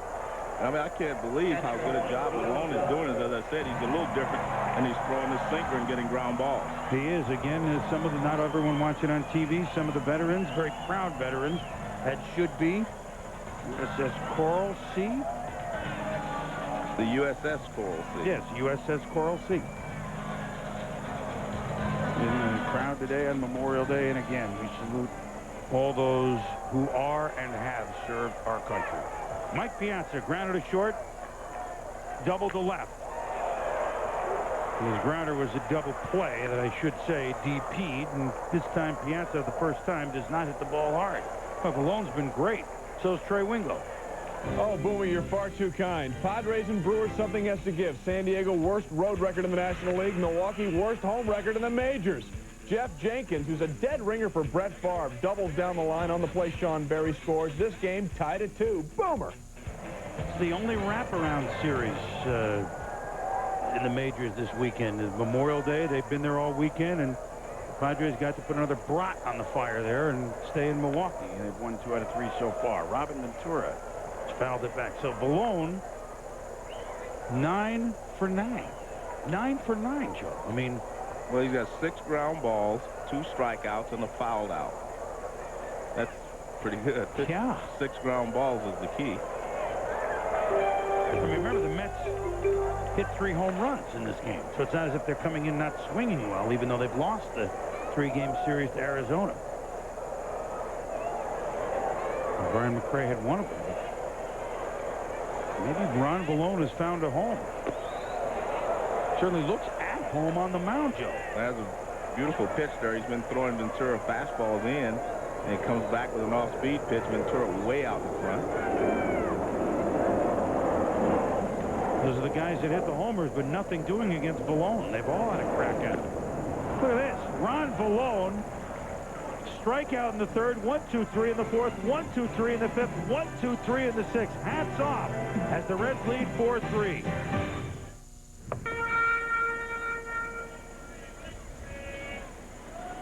A poignant moment of silence here at Shea Stadium as taps was sounded. Everyone on their feet, hands over hearts, hats off. As everyone here at Shea observing properly Memorial Day. Maybe as part of our both poignant and fun observance of Memorial Day, we kind of, you know, they're not generals, they're presidents, but Joe, we had a little fun and kind of went through some of the baseball players through their careers and made a lineup defensively of presidents only. And see if we can get that. And now, Mookie Wilson, who's coaching first base, would be my left fielder. We got a Nixon in center. We got a Jackson as an Old Hickory in right. We got our first president, U.L. Washington, at shortstop, Joe. I was kind of stuck. Rutherford B. Hayes was the only president I could deal with at third, so Charlie gets the nod. Homer Bush, we have a Bush at second base. We're going to make Reggie Jefferson a first baseman because if you have Washington and Jefferson in the infield, it's pretty good. Whitey Ford is going to be on the mound. Terry Kennedy is going to be behind the plate. And Joe Carter is the DH. Now, we could have gone a lot of other directions. We didn't get Mark Grant in there.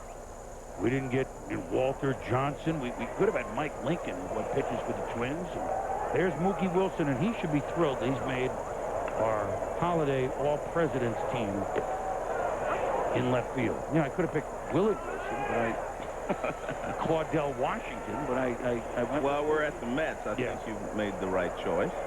And, of course, there was some feeling as Valone is hitting, so he'll pitch yet another one. So forget the pinch hitter pitch. Valone grounds to short here in the 7th. We could have gone with Polky Reese or James Polk, but that's a stretch. That's a real stretch. But he's here, so that would be the only reason I stretched. It's tough to leave Gary Carter out of it. Very hard. Lou Clinton. Remember Lou Clinton played in the 60s with Boston, I think California. Billy Pierce. You could tell we had some time last night, Peter Gammons and Ray Knight and I. While I was putting on that pink jacket, you could Well, it was red. I Yeah, my monitor yeah, it was messed bad up. monitor. Yeah, they didn't have the monitor coordinated properly. Yes. And they actually asked me to put Jesse Garfield in, but I said, no, I'm sorry. We have enough players. So at any rate, I know July 4th is more appropriate for that, but we would take a shot at it.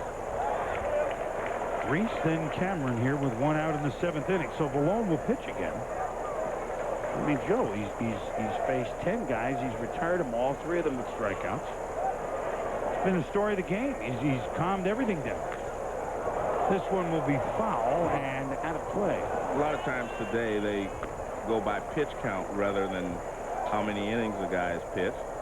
And he seems to be throwing the ball very well at this point, so they say we'll stay with it. There you see someone monitoring the pitch count for Al Leiter. That's Bob Apodaca doing that. You know what Jack McKeon, I think, is much more by the gut, especially since he doesn't have of course, it's not a closer situation, but he pitched Williamson in the 6th inning yesterday. And he's been kind of their closer along with Graves, if you will. So he feels Valone has it. Let's go. Part of it is we say, hey, I got a young team. Why do I wait till the 9th inning to bring in my closer if I've lost the game in the 6th inning? Which is one way to look at it. Well, that's the new thing with the closers is they only start the 9th inning with a lead. That's where a lot of managers. This one will go down the left field line and sit pretty well. Notice out of play. Time to tell you that this copyrighted telecast is presented by authority. The Commissioner of Baseball may not be reproduced or retransmitted in any form. I've read this card maybe 300 times, but I can't read it today. And the accounts and descriptions of this game may not be disseminated without express written consent. So there.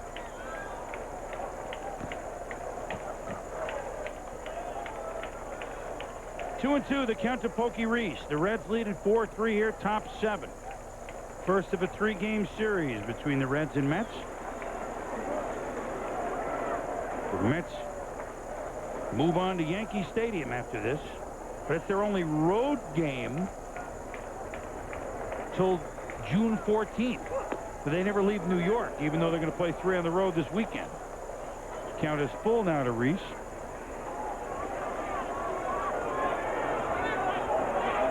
The Reds go from here to Kansas City and then to Minnesota before they come home to face the Indians the weekend of the 11th, 12th, and 13th of June. The Battle of Ohio. To left field. Henderson is back. Gone! Nothing pokey about that. Yeah, but I think the ball is carrying very, very well today. I mean, I think the wind is actually blowing out in all directions. But he hit that ball very well. It was a low fastball. He went down and got it. And hit it into the left center field. His 3rd home run, Joe, and so now the Reds have 2 homers to match the Mets 3, and more important, they get a 2-run lead. And you can see this is a low fastball. And he goes down and nails it into left center field.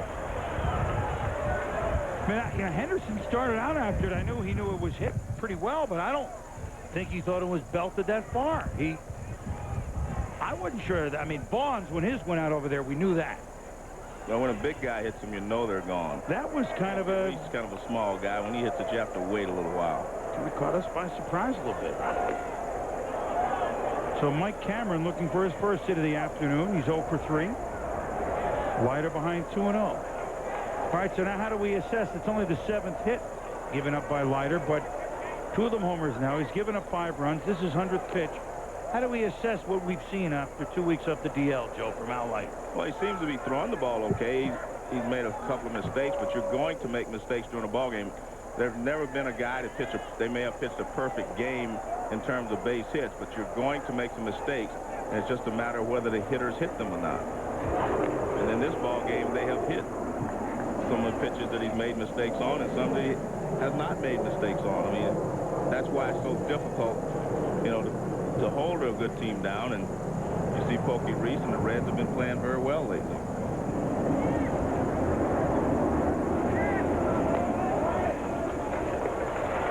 And now Cameron draws a base on balls with the dangerous Sean Casey coming up. Well, I'm a little surprised there. He threw him a 3-2 changeup. He was trying to make sure that Cameron was not sitting on a fastball. But in doing so, you put the runner at first base. Well, I know the Mets can hit and they can score runs. As we mentioned at the outset, they're among the leaders in runs scored in the National League. They're tied like a 100th of a percentage point in second place behind Arizona for the best batting average. But here's a situation where Leiter's got to stay focused in. Got Casey up with Vaughn on deck. Benitez up now in the Mets bullpen, starting to warm up a little quicker. Strike one to the big 6'4" Sean Casey. There's Mondo Benitez, who can certainly throw it hard, Joe. You got an interesting setup at first base.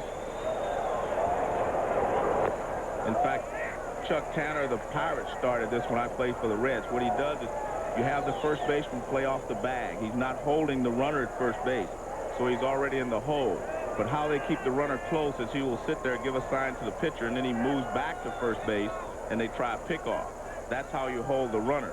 But see, he's already in fielding position now, and he doesn't have to run out there and try to cover the hole. See, that's what I mean. They throw a pickoff. That keeps the hitter, that keeps the runner honest. But what you're really doing is giving your first baseman 3 steps to be out there in this fielding position before, you know, he would be if he had to start from the bag. There goes the runner, and Casey inside out said a little blooper that if that had fallen in fair territory would have been a lot of trouble, but Cameron will return. You know, Casey with the 2-run single in the 3rd inning, Joe, now has 35 RBIs. Do you know that no one in the 90s on the Reds, even this inflated stats, no one in the 90s has driven in 100 runs for Cincinnati? You got to go back to Eric Davis, 89. That is amazing, and I agree with you in the years of the inflated statistics.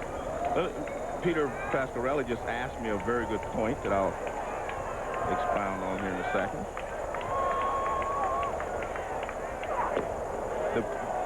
The point is that when Olerud does that, isn't that deceiving the runner? And truthfully, the rule says you're not supposed to deceive the runner, meaning the pitcher's not supposed to do all these varied motions and all these things.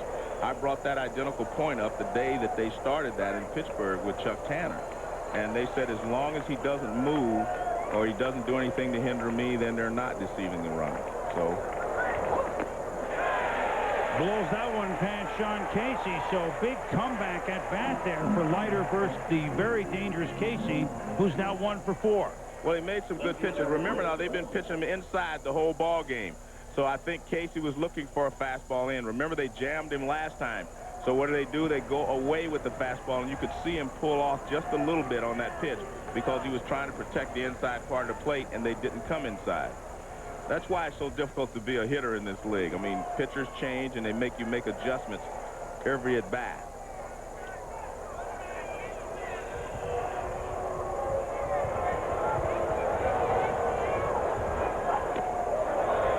Inside to Greg Vaughn, who has walked and scored, walked and stranded, and hit a long home run, his 10th in the 5th inning. That gave the Reds a 4-3 lead.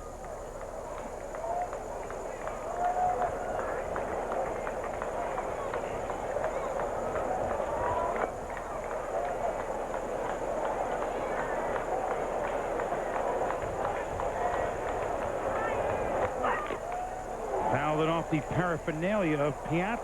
Say that 5 times fast. Piazza's paraphernalia. Well, let's go back to a question you asked earlier.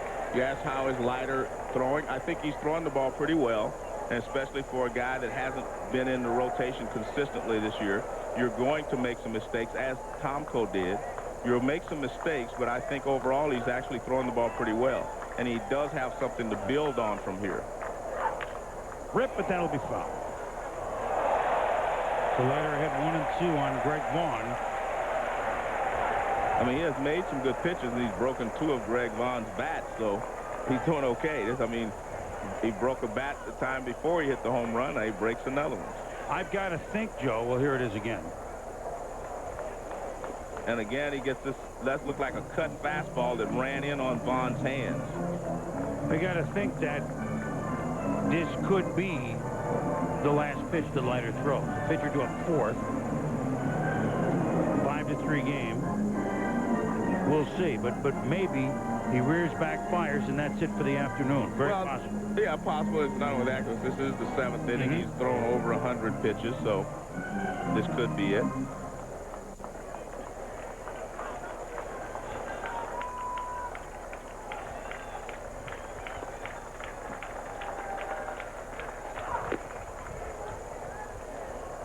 Did you see the way that he fell off to the third base side then?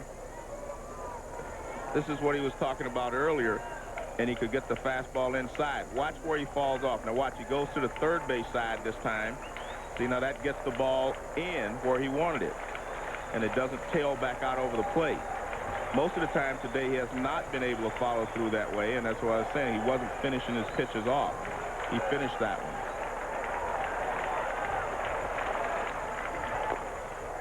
And what does he do? He goes back to a sinker, and he doesn't follow through, but that was a sinker. He wanted to sink the ball down and away. So he basically tells you where he's going to throw the ball by the way he steps.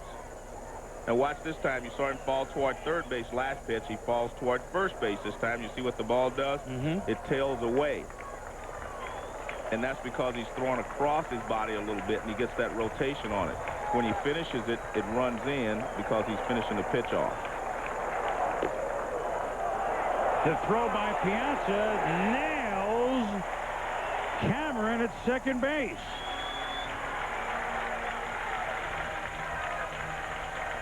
So quite a way to end that half inning, but Pokey Reese has given the Reds a little bit of insurance as we head to 7th inning stretch time in New York. 5-3 Cincinnati. Studios, questionable fielding not helping the Dodgers against the Pirates. Al Martin with a little looper to center. Devo breaks out, comes back in, and goes right between the wickets. That allows Abraham Nunez to score to make it a 3-2 ball game. Next batter, Ed Sprague, more conventional. Off the end of the bat into the gap in right center, it's a double. Al Martin will score. This game now tied at 3. Joe Morgan and Boomer, back to you. All right, Trey, thank you. Back in New York. The veteran Julius LaRosa is just saying, God bless America. Let's take a look at this play that ended the last inning. Mike Cameron trying to steal second base. He thought he got his hand in there, and it appeared that he may have. Good throw from Piazza, but you can see he definitely got his hand in there. And I thought he was safe as well when I saw it originally, but there you see Leiter saying, thanks, guys, I needed that. Well, Vaughn will have another at-bat when we come back in the 8th, but the Mets at-bats are the ones that are more important at this point. 5-3, the Reds. Beginning of a 3-game set. Cincy, if they can win this, they'll go 3 over 500. Which they were last week. Last week when they did it was only the first time since '96. So Reds playing a little better ball, and the Mets, after being swept by Arizona, want to get things going. So a defensive change for Jack McKeon in the outfield as Bobby Bonilla skies this one, and Jeffrey Hammonds is one that we'll tell you about, has gone from right to left, and he makes the play. That's interesting there. It is interesting because Vaughn would have been the hitter up again. So Hammonds to left, Cameron stays in center, Mike Tucker, the former Brave, goes to right, so he will bat in Vaughn's spot. But I guess what they're doing is they're assuming that Benitez is going to come in, the right-hander, yes, and therefore they would have Tucker ready to hit. But if they do not get to the pitcher spot this inning, they're not going to be able to pinch, use him to pinch hit for him. Brian McRae, who followed Bonilla's solo home run in the second with one of his own, his 5th of the year. At the time the Mets led it 3-1. He's up. He grounded to short his other at bat.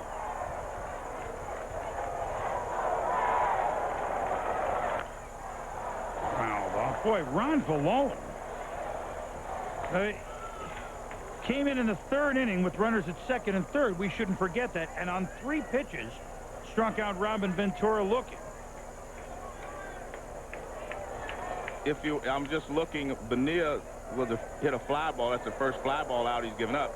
But McRae was under that last pitch, too. and he's under this one. That tells me that the ball's not sinking quite as much as it was sinking, though, when he first started here. Remember, he was getting all the ground balls. So he may be getting, you know, losing just a little bit of the sink on his fastball. And those, just the fact that the hitters are getting under the ball now might be an indication to Jack McKeon that they need to get somebody up. But then he takes care of that. 12 up and 12 down as Valona struck out his fourth, and boy, right down the road from us at Belmont Park, Belmont Stakes Special, Triple Crown highlights. That's on Saturday, and then of course on ABC, 4:30. Can charismatically win the Triple Crown? Haven't seen it since it burned in 1978. 131st running the Belmont Stakes on ABC with the pregame, if you will, from ESPN. That'll be exciting. And well, that's a weekend of, what kind of weekend of sports it is here on that day in New York. You've got Mets, Yankees that day, Joe. You have the Belmont Stakes with a possible Triple Crown. You have the Knicks playing Indiana. It's quite a day for one city to have. Big enough city to hold. Yes, it is. About the only one that is. Except maybe Paris. And you can tell me about that next week. I'll do that. So Ron Valone is trying to make it 13 up and 13 down. On deck for the Mets, Benny Agbayani has moved out. The pride of Honolulu, Hawaii. But again, watch Valone. All of a sudden, he's a little more erratic. He threw one to the backstop. Now he's bounced one. I mean, I think if he gets, let this hitter gets on base, I think you have to bring in someone else. I think he just run out of gas. I mean, and that's what happens. And usually what happens when a pitcher runs out of gas, it just happens all at once. And all of a sudden, they started getting under the ball, as I mentioned, where they were hitting ground balls. And then he starts throwing one up over his head, one in the dirt. So I think he's just run out of gas. It was like the guy in the lead at the Indy 500 with 2 laps to go. He forgot to fill the tank. I knew you were going to get on him. Man. Well, see, now I personally feel that this is the time to go and get him. I mean, he's pitched great for you. And as soon as they introduce the pinch hitter, go get him. This is the new hero in New York. They love their unknown heroes until they become good, then they want to boo them. Well, that's exactly what they're doing. Don Gullett is going to get him, and I think this is the right play to make. The pitcher tells you when you should take him out, if you watch very closely. Well, Gullett is out. They're playing Benny and the Mets for Benny Agbayani. The wheels are turning here as Agbayani is the tying run. Well, the Reds began with Brett Tomko, and he was gone inside of 3, and Ron Valone came on and was nothing short of spectacular. Struck out Ventura with runners at second and third to keep it close, then stands to win the game as he retired 12 straight until, Joe, as you pointed out, he just ran out of gas with the walk to Lopez. So with 2 outs, Scott Williamson comes on 38 Ks in 29 2/3, and he has come from nowhere, 23 years of age, born in Fort Polk, Louisiana, and is, I don't want to say the closer because he's coming on in the 7th, but he's had a great start to this season, Joe, and he'll face a folk hero for the Mets, Benny Agbayani, the pinch hitter. Well, when you have that many strikeouts, 38 strikeouts in 29 innings, it tells me that you have a great, one of your pitches is almost a 10 on a major league scale. And he throws hard. You can either do it with a great curveball or a great splitter or an overpowering fastball, and he has a fastball. Lopez, the runner at first base, who Williamson will keep an eye on. Benny Agbayani, since he got called up from Norfolk, 451 with 6 homers and 10 RBI.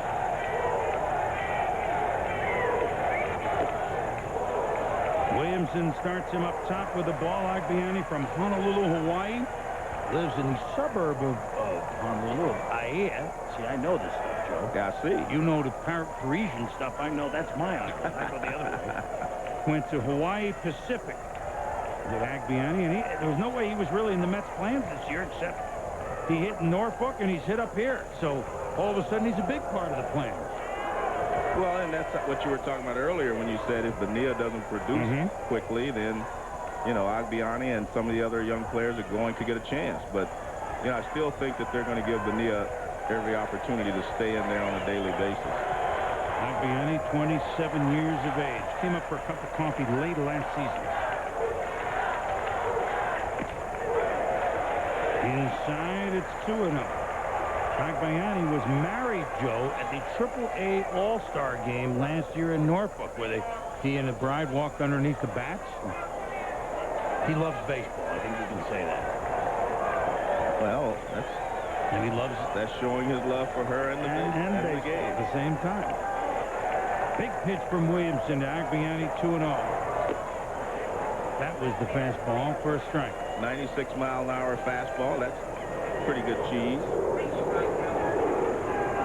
I was surprised that he threw a 1-0 off-speed pitch, looked like a splitter or something, and got behind 2-0. I mean, when you have the fastball that he has, you go right after him and try to get ahead in the count.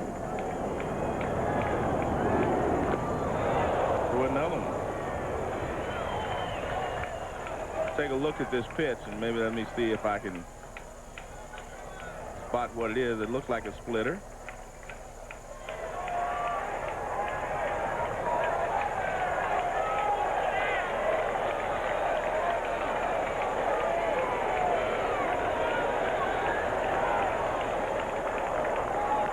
Fouled it back. There's another one.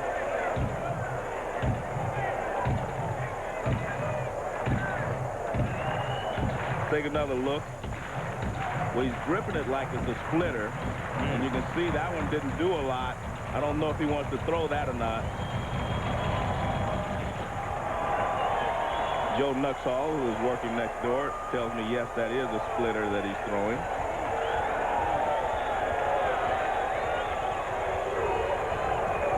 Two pitch. There goes Lopez. Foul back. Will do it again. I tell you what, Agbayani is a pretty good hitter because he was able to get up there on that 95-mile-an-hour fastball after looking at a low splitter, and that was his out pitch. That's the pitch that you use for your out. Watch how high this pitch. No way he can hit this pitch, but that's your out pitch right there. If you throw 95 miles an hour, it's tough for a guy to get up there.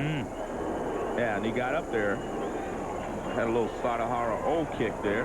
Bobby Bonilla.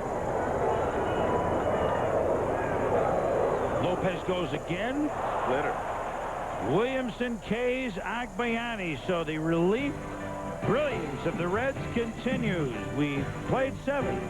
5-3 Cincinnati. Holidays, Joe. Wow. I mean, he must have thought that was really intentional because normally you would warn somebody before you throw them out. But I guess after 2 home runs and you hit the guy, it's pretty obvious in the what middle you're of the doing. back. Yeah. Wow. And how about the Red Sox as Armando Benitez has now come on to relieve Leiter, and you talk about heat, 38 Ks in 23 innings. The Red Sox are down 6-1 in that game, Joe. Hey, I don't know if it's going to continue for 6 months, but what a little run they're enjoying. Took 2 or 3 from the Yankees, then ended up coming to New York, winning the first game in them. And Joe, you know what? They love you. Oh, I love New York too. They just didn't know you were with me. No, yeah, you're in the didn't Hall know of you were Fame. with I'm me. just a guy. But if they'd have known you were here too, they'd have said the Boomer too. Well, but that could have been George Scott. Could have been David Wells. It could have been Boom Boom Jeffrey on. You know, it could have been a lot of people.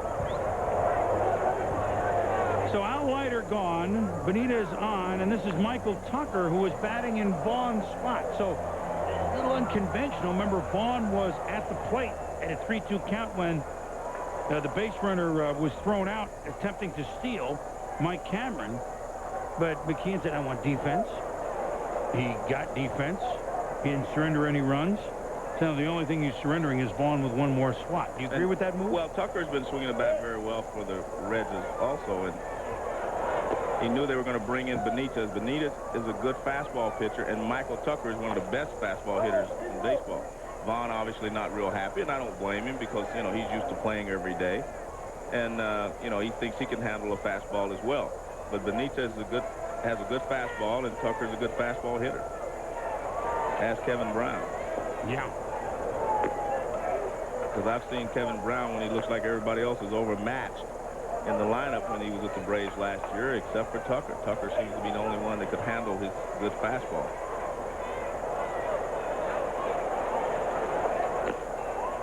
But he throws some gas now. Benitez. At 96 miles an hour, same as Williamson. That was Williamson's top pitch. Michael Tucker, 284 average. Up top, and the problem is with his gas, a lot of times it's high. Hey? So the first man walks against Benitez. It'll bring up Barry Larkin, and here are the numbers on Leiter.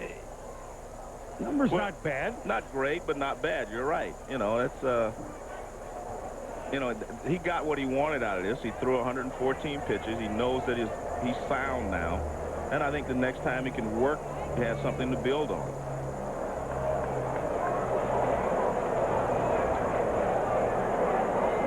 Barry Larkin, 1 for 3, singled in the second inning. Breaking ball up high for a ball. If Benitez wasn't so erratic, you might see a hit and run here because Barry Larkin's a good hit and run man. Tucker has 7 steals in 8 attempts, so perfect situation. Benitez has the high leg kick, gives the base runner time to run. But he's all over the place, and this is the kind of guy you do not like to hit and run on, guy that's not around the plate all the time. And also you hesitate to steal because you're taking a chance in case he doesn't throw a strike. He throws one up, which gives the catcher a better chance of throwing you out. It's a call that Bobby didn't want to make right away. No, I don't think so. You're down 5-3.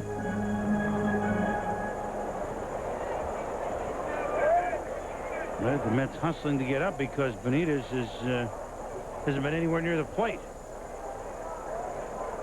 I'll let you know who's up there in just a moment.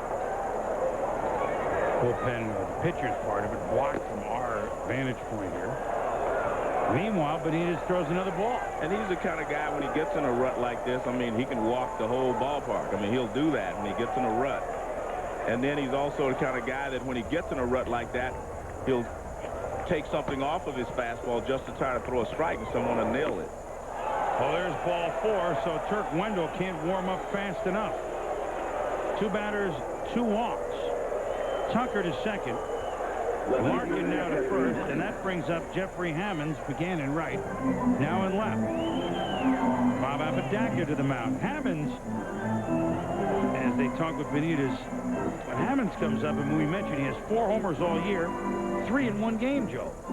That game in Colorado, that 24-12 football score from 2 weeks ago. Chris, I think you could go deep in Colorado.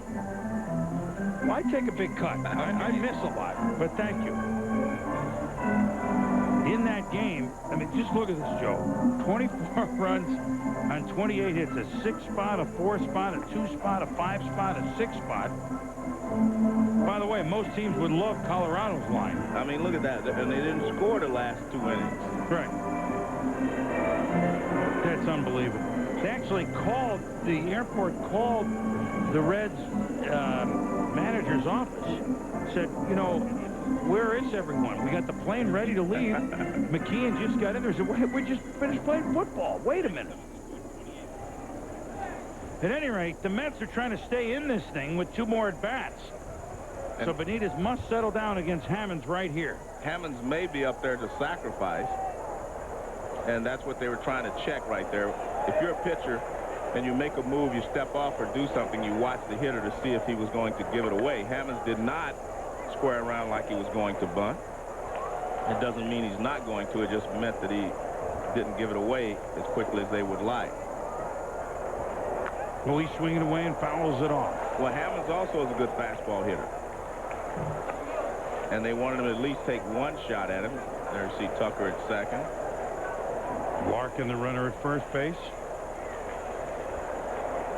The Reds trail twice in this game. Everyone's looking into the Mets dugout to see what play is on, if they're going to use a rotation play or if they're just going to play it straight up.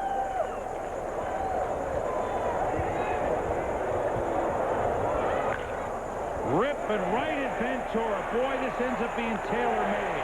Ventura to Olerud, the ball well hit by Hammonds. And you know, Joe, I just noticed there was a big hole between third and short because they didn't think he could get around that much on Benitez. He did, and it cost him. That was going to be the point I was going to make, and the fact that tells you how good a fastball hitter Hammonds is when you can pull that ball down the line off a guy throwing 95, 96 miles an hour. Nice play by Ventura, steps on third, and the throw across the diamond retires Hammond. Here's another look there. I mean, everyone is kind of shaded up the middle, but he ripped it to Ventura. Brian Johnson, 1 for 3, singled in the fourth.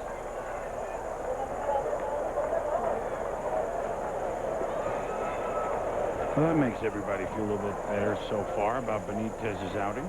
Well, the funny thing about it, he couldn't throw a strike, and then he threw 2 strikes to Hammond.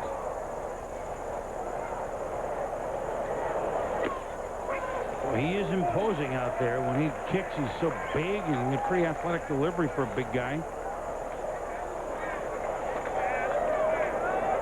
The one thing that makes him tough is, like you say, he's got arms and legs and stuff throwing at you from different directions.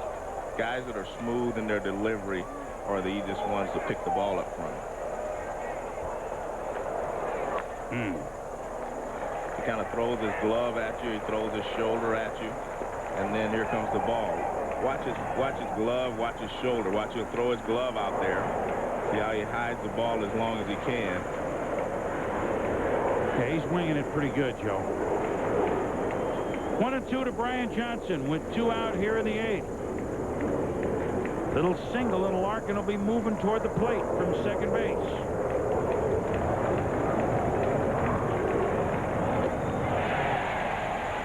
Swung on and missed, and they love him now in New York. He walks everyone. He's terrible. He strikes guys out. He's great. Top of the order coming up for the Mets, down by 2 runs. Happy Memorial Day once again, everybody. Chris Berman along with Joe Morgan. First half of our double dip here in New York with the Reds leading the Mets 5-3. And the Cincinnati Reds, even though, you know, not a lot of people paying attention to them nationwide, third in the NL Central.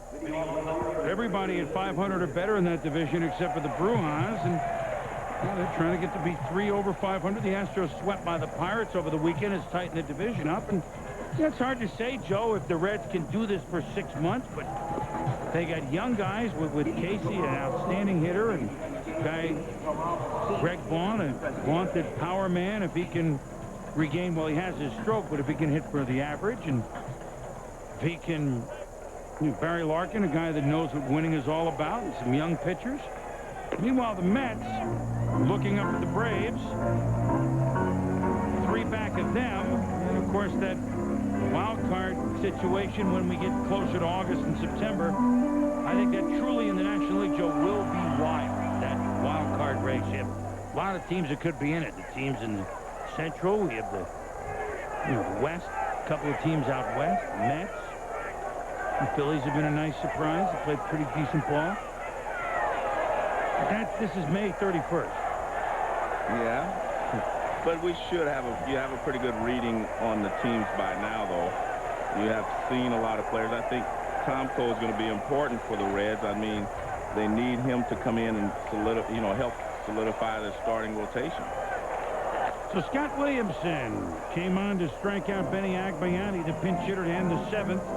Now works to Ricky Henderson, Edgardo Alfonso, who was homered, and John Olerud, who's 2 for 3. Ricky has struck out twice, struck out, grounded out, and flown out. 1,304 stolen bases. That's more than 38% more than Lou Brown, as we talked about earlier, second on the list. Yeah, well, they will. You do not have the players stealing 100 bases anymore. The game has changed again. For a while, their speed was important, and there were a lot of guys, Vince Coleman and Ricky Henderson, they stole over 100 bases. Now the ballpark's all smaller, the ball's more lively, and you just do not see as many guys stealing bases anymore. Well, there's a guy, Roger Cedeno, who leads the National League in stolen bases, watching his idol, Ricky Henderson, but he watched him strike out. So Ricky has struck out 2 of 4 times. Well, he's making good use of this splitter. He has a good splitter, a good fastball, and that's a tough combination to beat. When you have a fastball that you can throw upstairs and get him out, and then you come back with this pitch like this splitter, you do not have a lot of time as a hitter to recognize it and make sure it's in the strike zone. In there to Alfonso for a strike. Going one just to complete. Cedeno is not playing, so we haven't had a chance to talk about it. 28 stolen bases. Leads the league. The Mets, Joe, have never, ever had a player lead the league in stolen bases. Mets record is, I think, Mookie Wilson, 52. So Cedeno is halfway there. Yeah, but 52 is a pretty good number. I mean, it may not seem like it at this point because he has 28, but it's still a long way to go. Yes. And there's Mookie, made our president's team, makes another discussion, coaching at first base. Yeah, and his young son in Florida is really doing well. Preston has about 12 home runs, and he swings the bat really well. I mean, he was the guy that part of the deal that brought Piazza here, and they really didn't want to give him up. But the Marlins were smart enough to say, if you want Piazza, we want Wilson. And both teams are happy with what they received.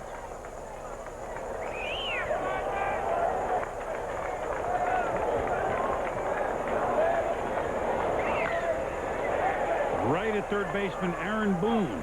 Across to Sean Casey. And Alfonso is gone. Joe, when you put Valone and Williamson now together, they have not given up a hit. Yeah, since the middle of the third inning. Well, no, that was all Tomkos, right? The Mets have not gotten a hit since Valone came in to strike out Ventura with 2 on in the third. So 16 men have gone to the plate for the Mets against Valone and now Williamson. 1 walk, 15 outs. It doesn't get much better than that. I don't care if it's Darrell Knowles leading to Raleigh Fingers. It seems like a long time ago that Bonilla and McRae had back-to-back solo homers in the third. In the second, I should say. And Alfonso had a homer in the first, but that was off Brett Tomko.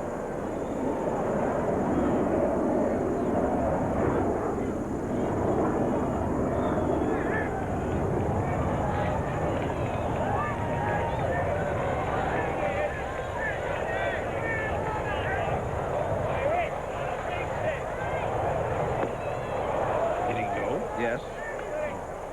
1 and 2. But Williamson is really a find. He's not in the main portion of the media guide. He was a AA and AAA performer last year as a starter, Joe. And I always wonder if there aren't guys like him in the minor leagues who are just, you know, being overlooked, or the day that you see them pitch, they're not throwing as well as they can. He's running pretty well to center field. Mike Cameron and back. He turns every which way but loose and makes the catch. It's one of the few rides that the Mets batters have put into the ball against the Reds bullpen. Heading to the ninth, 5-3 Reds. That up on the tarp there. Well, our Heineken game summary here. The Reds, it's he who hits the solo homers later will have the lead. Mets had 3 solo homers early on, but the Reds, Vaughn and Reese, given them the 5-3 lead, and the Reds bullpen has been nothing short of spectacular. With 16 outs and 1 walk, 6 of them in the strikeout variety. So Cincinnati, which trailed twice, now looks to start this 3-game set with a win. They'll try and scratch through against 400-plus save man John Franco, who, next to Lindy McDaniel, has pitched the most games ever in the major leagues without ever having been in a postseason game. I asked him before the game, do you ever wonder, not, gee, it hasn't worked out well, because you can't say he's had a bad career, but you know, you see the Reds come in, and he was traded over 10 years ago for Randy Myers. Do you ever wonder what would have happened if you weren't traded or if you went somewhere else? He said, yeah, I do, but not in a negative way. You just wonder. He loves it here. I mean, this is his kind of town, though. I mean, this is the way Franco, he loves the lifestyle and everything else.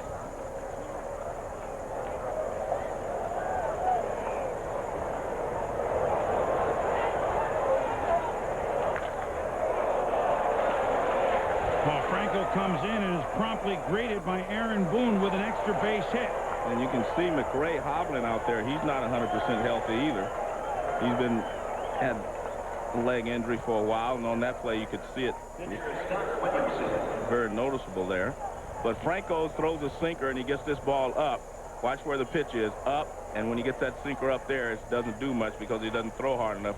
And you can see McRae hobbling there as he's chasing down this ball. It's painful to watch it put on the brakes. Yeah. So Boone is on, and Scott Williamson will hit for himself. So, I mean, Jack McKeon brings in one reliever with 2 out in the 3rd, and he goes till 2 out in the 7th, and Williamson's going to bat and get what could amount to a 2 1/3 inning save. We haven't seen that since, what, Elroy Face? Or at least Fingers. And those guys, Suter, good bunt. Franco will have to move it on to first base, and so Boone is on 3rd now with 1 out in the top of the order. Pokey Reese coming up. Well, I haven't seen any team be able to get the ball down twice with their pitchers. But look at that perfect position there, except he reaches at it at the end, but he gets the barrel out front, and then catch the ball on the back. That's all you have to do. But Malone got the ball down earlier too, but they threw out, well, Tomko did, I guess, and they threw out Brian Johnson at second, but that was another good bunt.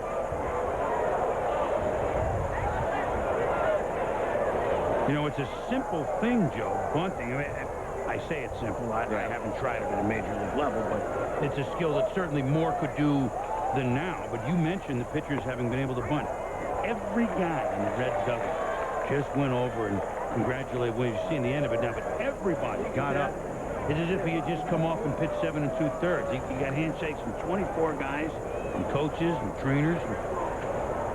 Well, that's a good team effort there. I mean, people, they know what he's done. They appreciate what he just did. It's not easy to do, as you mentioned all the time. Little chopper, and the throw comes home. And Piazza makes the tag off the throw from Lopez. So that's a contact play. The Reds do one thing right, but they can't get the ball out of the infield to Reese. So that may come back to haunt him. Well, it's hard to get the ball out of the infield on Franco when he gets the ball down. The first pitch to Boone was up. Now watch this pitch. He's got a good sink in action on it, and you're going to hit a lot of ground balls off of Franco. That's why he's been so effective over the years, and a good throw home by Lopez, and you see Piazza waiting for Boone. I agree with the play. You go on contact. A lot of people say, well, leave him there and try to get a 2-out base hit. I disagree. I think that you should go on contact. Put pressure on the defense and hope something happens good for you. You already have a 5-3 lead.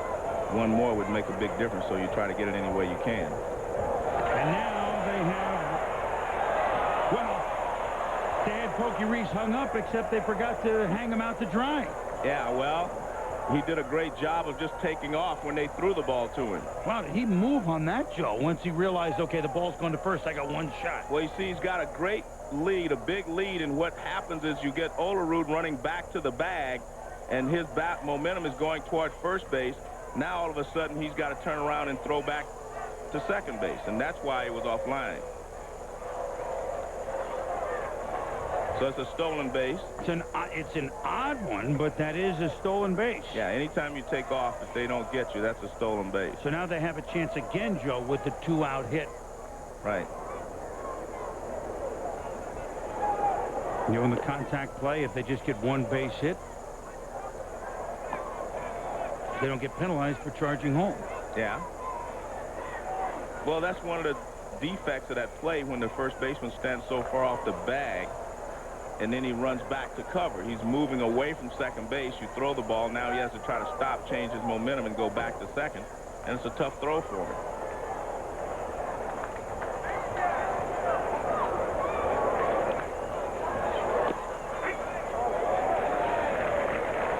In there for a strike to Mike Cameron. Cameron is over 3 and a walk. Sean Casey is on deck, leading batter in the National League.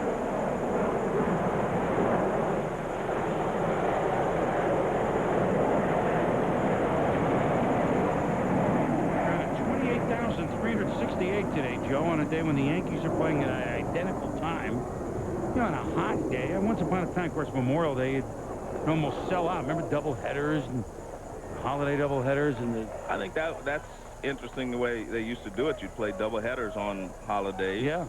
And you remember, you played in them. Yeah.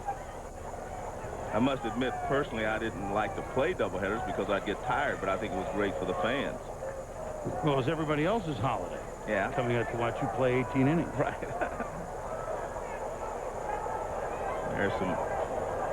There's a good crowd. I think a good job here. It's hot. I mean, a perfect beach day or outdoor day. And 2 games in New York with which to choose at exactly the same time. Mets had lost 3 in a row. You know, almost 30,000 here, which is what this city can do. I know it looks empty. You look around Shea Stadium, which you know, it's bad. It's a holiday movie here, but they given all the factors, it's not bad, Joe.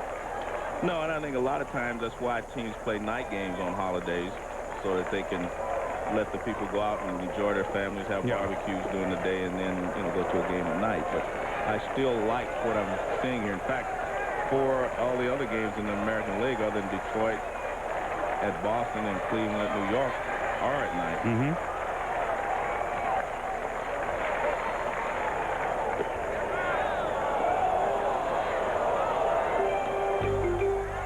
Full count now to Cameron with Casey on deck.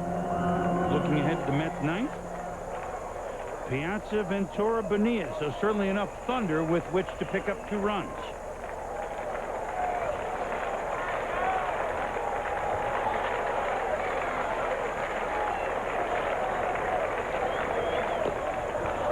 We will see Casey at the bat one more time.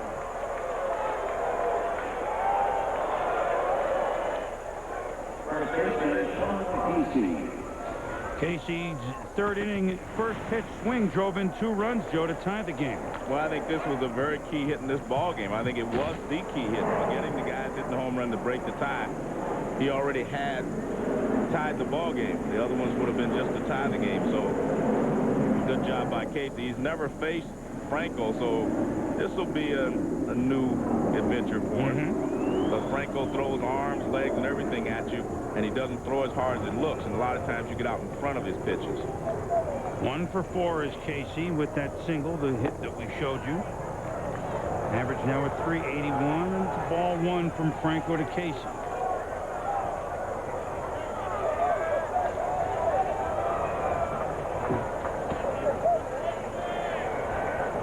Franco wearing Tug McGraw's number, and Tug McGraw, remember his rendition of Casey at the bat one time? I remember that. I don't know, it's all coming full circle, too. You don't mind me, it's a holiday. I think that was smart for Casey to look at a couple of pitches so he can find a release point from Franco and maybe even look at a fastball and a breaking ball. But Franco's throwing 2 fastballs, but at least you've gotten a chance to find his release point.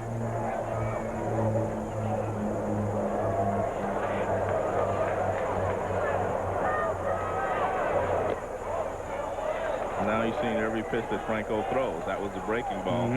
And a sinker. And if you're a hitter, that's what you try to do. You'd like to see all the pitches.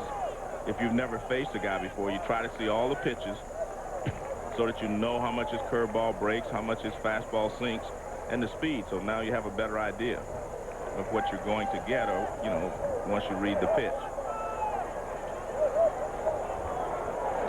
Pokey Reese, Mike Cameron. Open to fly on a ball hit by Casey.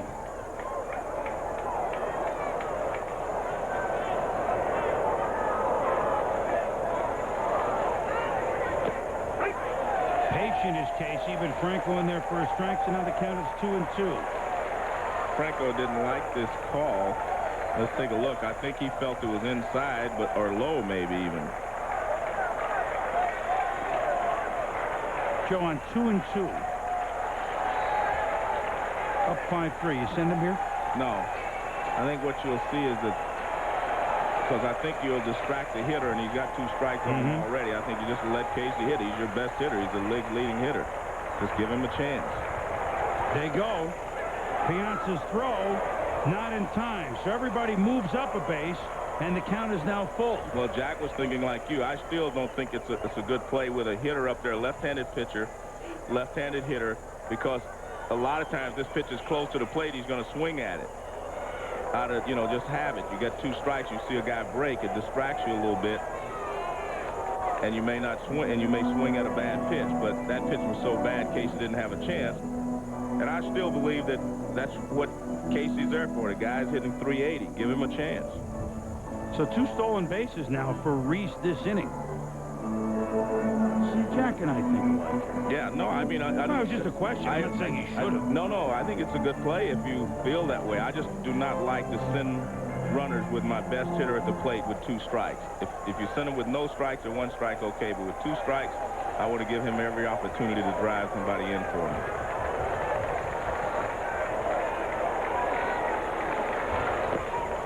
Casey takes it for a walk.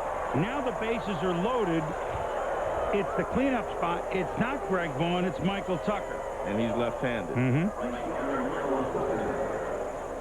And he hasn't been facing left-handers.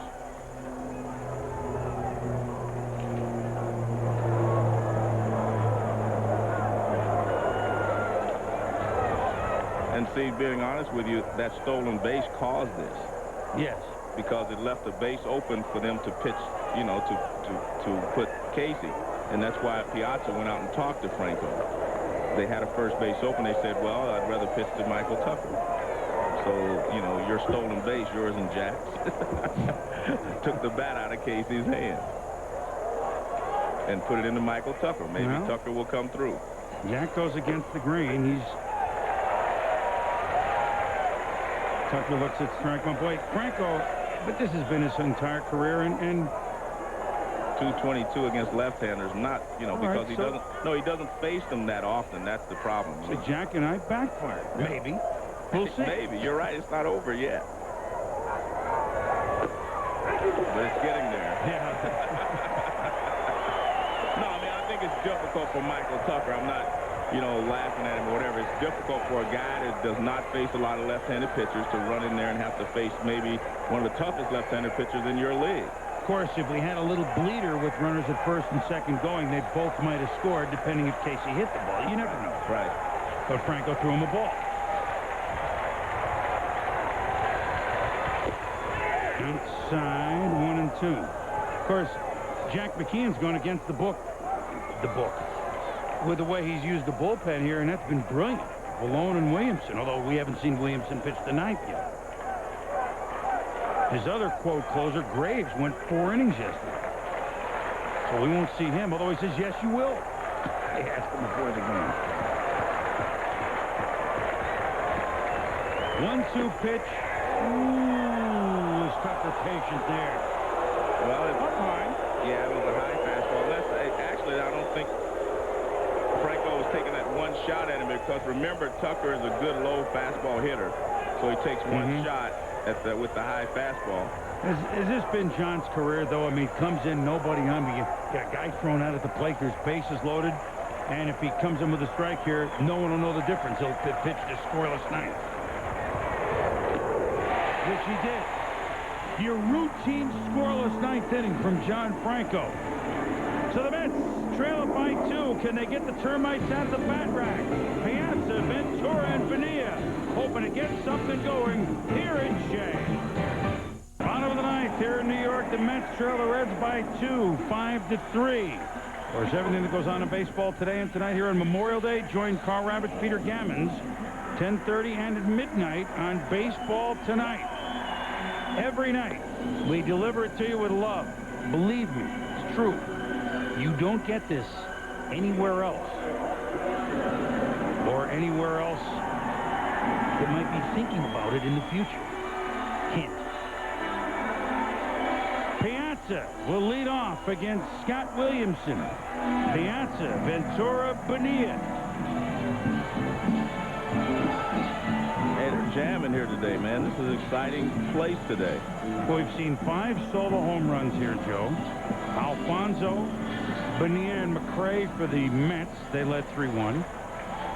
But then after Casey's 2-run single tied it in the 3rd, solo homer Vaughn 5th, solo homer Reese 7th, 5-3. 17 batters faced by the Cincinnati bullpen, 16 retired, 1 walked. Mike Piazza, 1 for 3 with a double. There's Greg with homer number 10, and there's Reese. I'm actually impressed with the Reds' camaraderie today because Tom Cole's been out of the game quite a while, but he's been back on the bench. Vaughn's been out of the game, and he's on the bench. For the bat broke, Boone, Casey, 1 out in the Met ninth. Coming up, right after we're done, we go down to Florida. Bob Carpenter, Ray Knight ready to bring us the Cardinals at the Marlins. So baseball continues here on ESPN. Double dip on Memorial Day. Game last night, which you were at. Baseball tonight, wall to wall. We get doubleheader on Wednesday featuring Indians and Yankees in the first game on Wednesday night, and that'll be great. That'll be great. I'll be working that one with Harold Reynolds. As Robin Ventura. Well, Robin has struck out 3 times in this ball game, and you know what that is, Joe. The silver sombrero. Well, he tried to make contact there, but he threw him a splitter. Now he comes back with another splitter. So what is 4? The golden sombrero, okay. And then the platinum sombrero with a 5 spot. Luckily, I never had a chance to experience those. Luckily. That doesn't surprise and I mean me. that. That doesn't surprise me.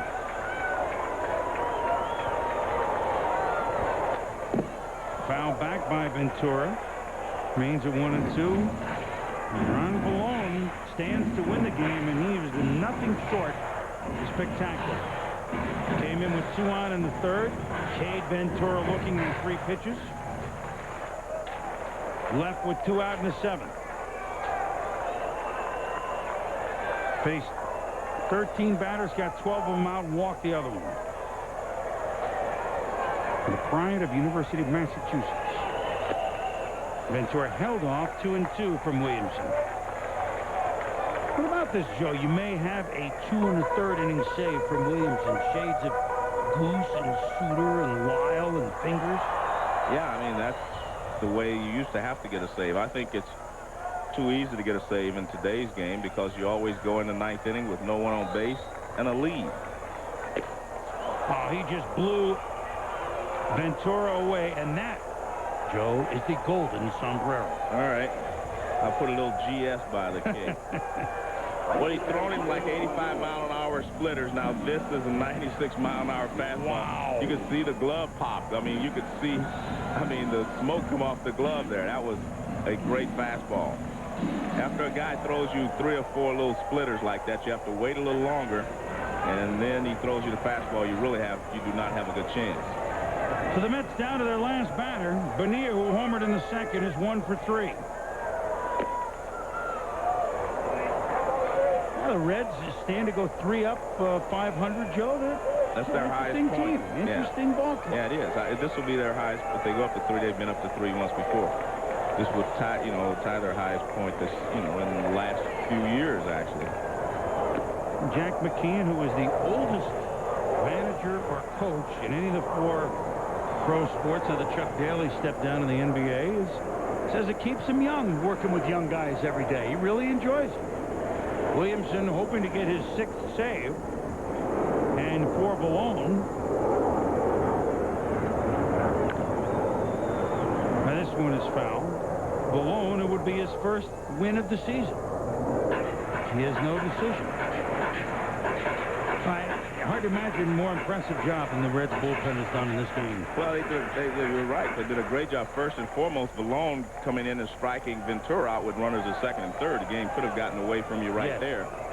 He kept them in line, and then they've actually put up 6 goose eggs since the 3rd inning.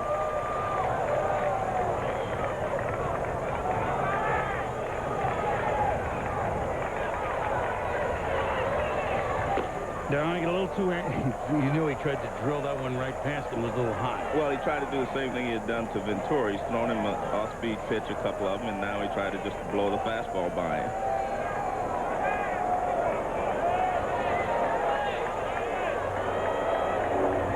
But, you know, the way that he's pitched, I would say that he might throw him a splitter. If I was a catcher, I'd call a fastball, but I think he may throw a splitter. No, that's what I call it. Bonilla to left field over his Hammonds. He squeezes it. And on Memorial Day here in New York, the Cincinnati Reds have won the first game of this 3-game set 5-3. Thanks for joining us here on this holiday. For all of us here, as a labor of love, Joe Morgan and the rest of the crew, I'm Chris Berman. Enjoy the rest of your holiday. This has been a presentation of ESPN, the worldwide leader in sports. Next, we go to the Cardinals and the Marlins. Bob Carpenter, Ray Knight in Florida. Happy holidays, guys.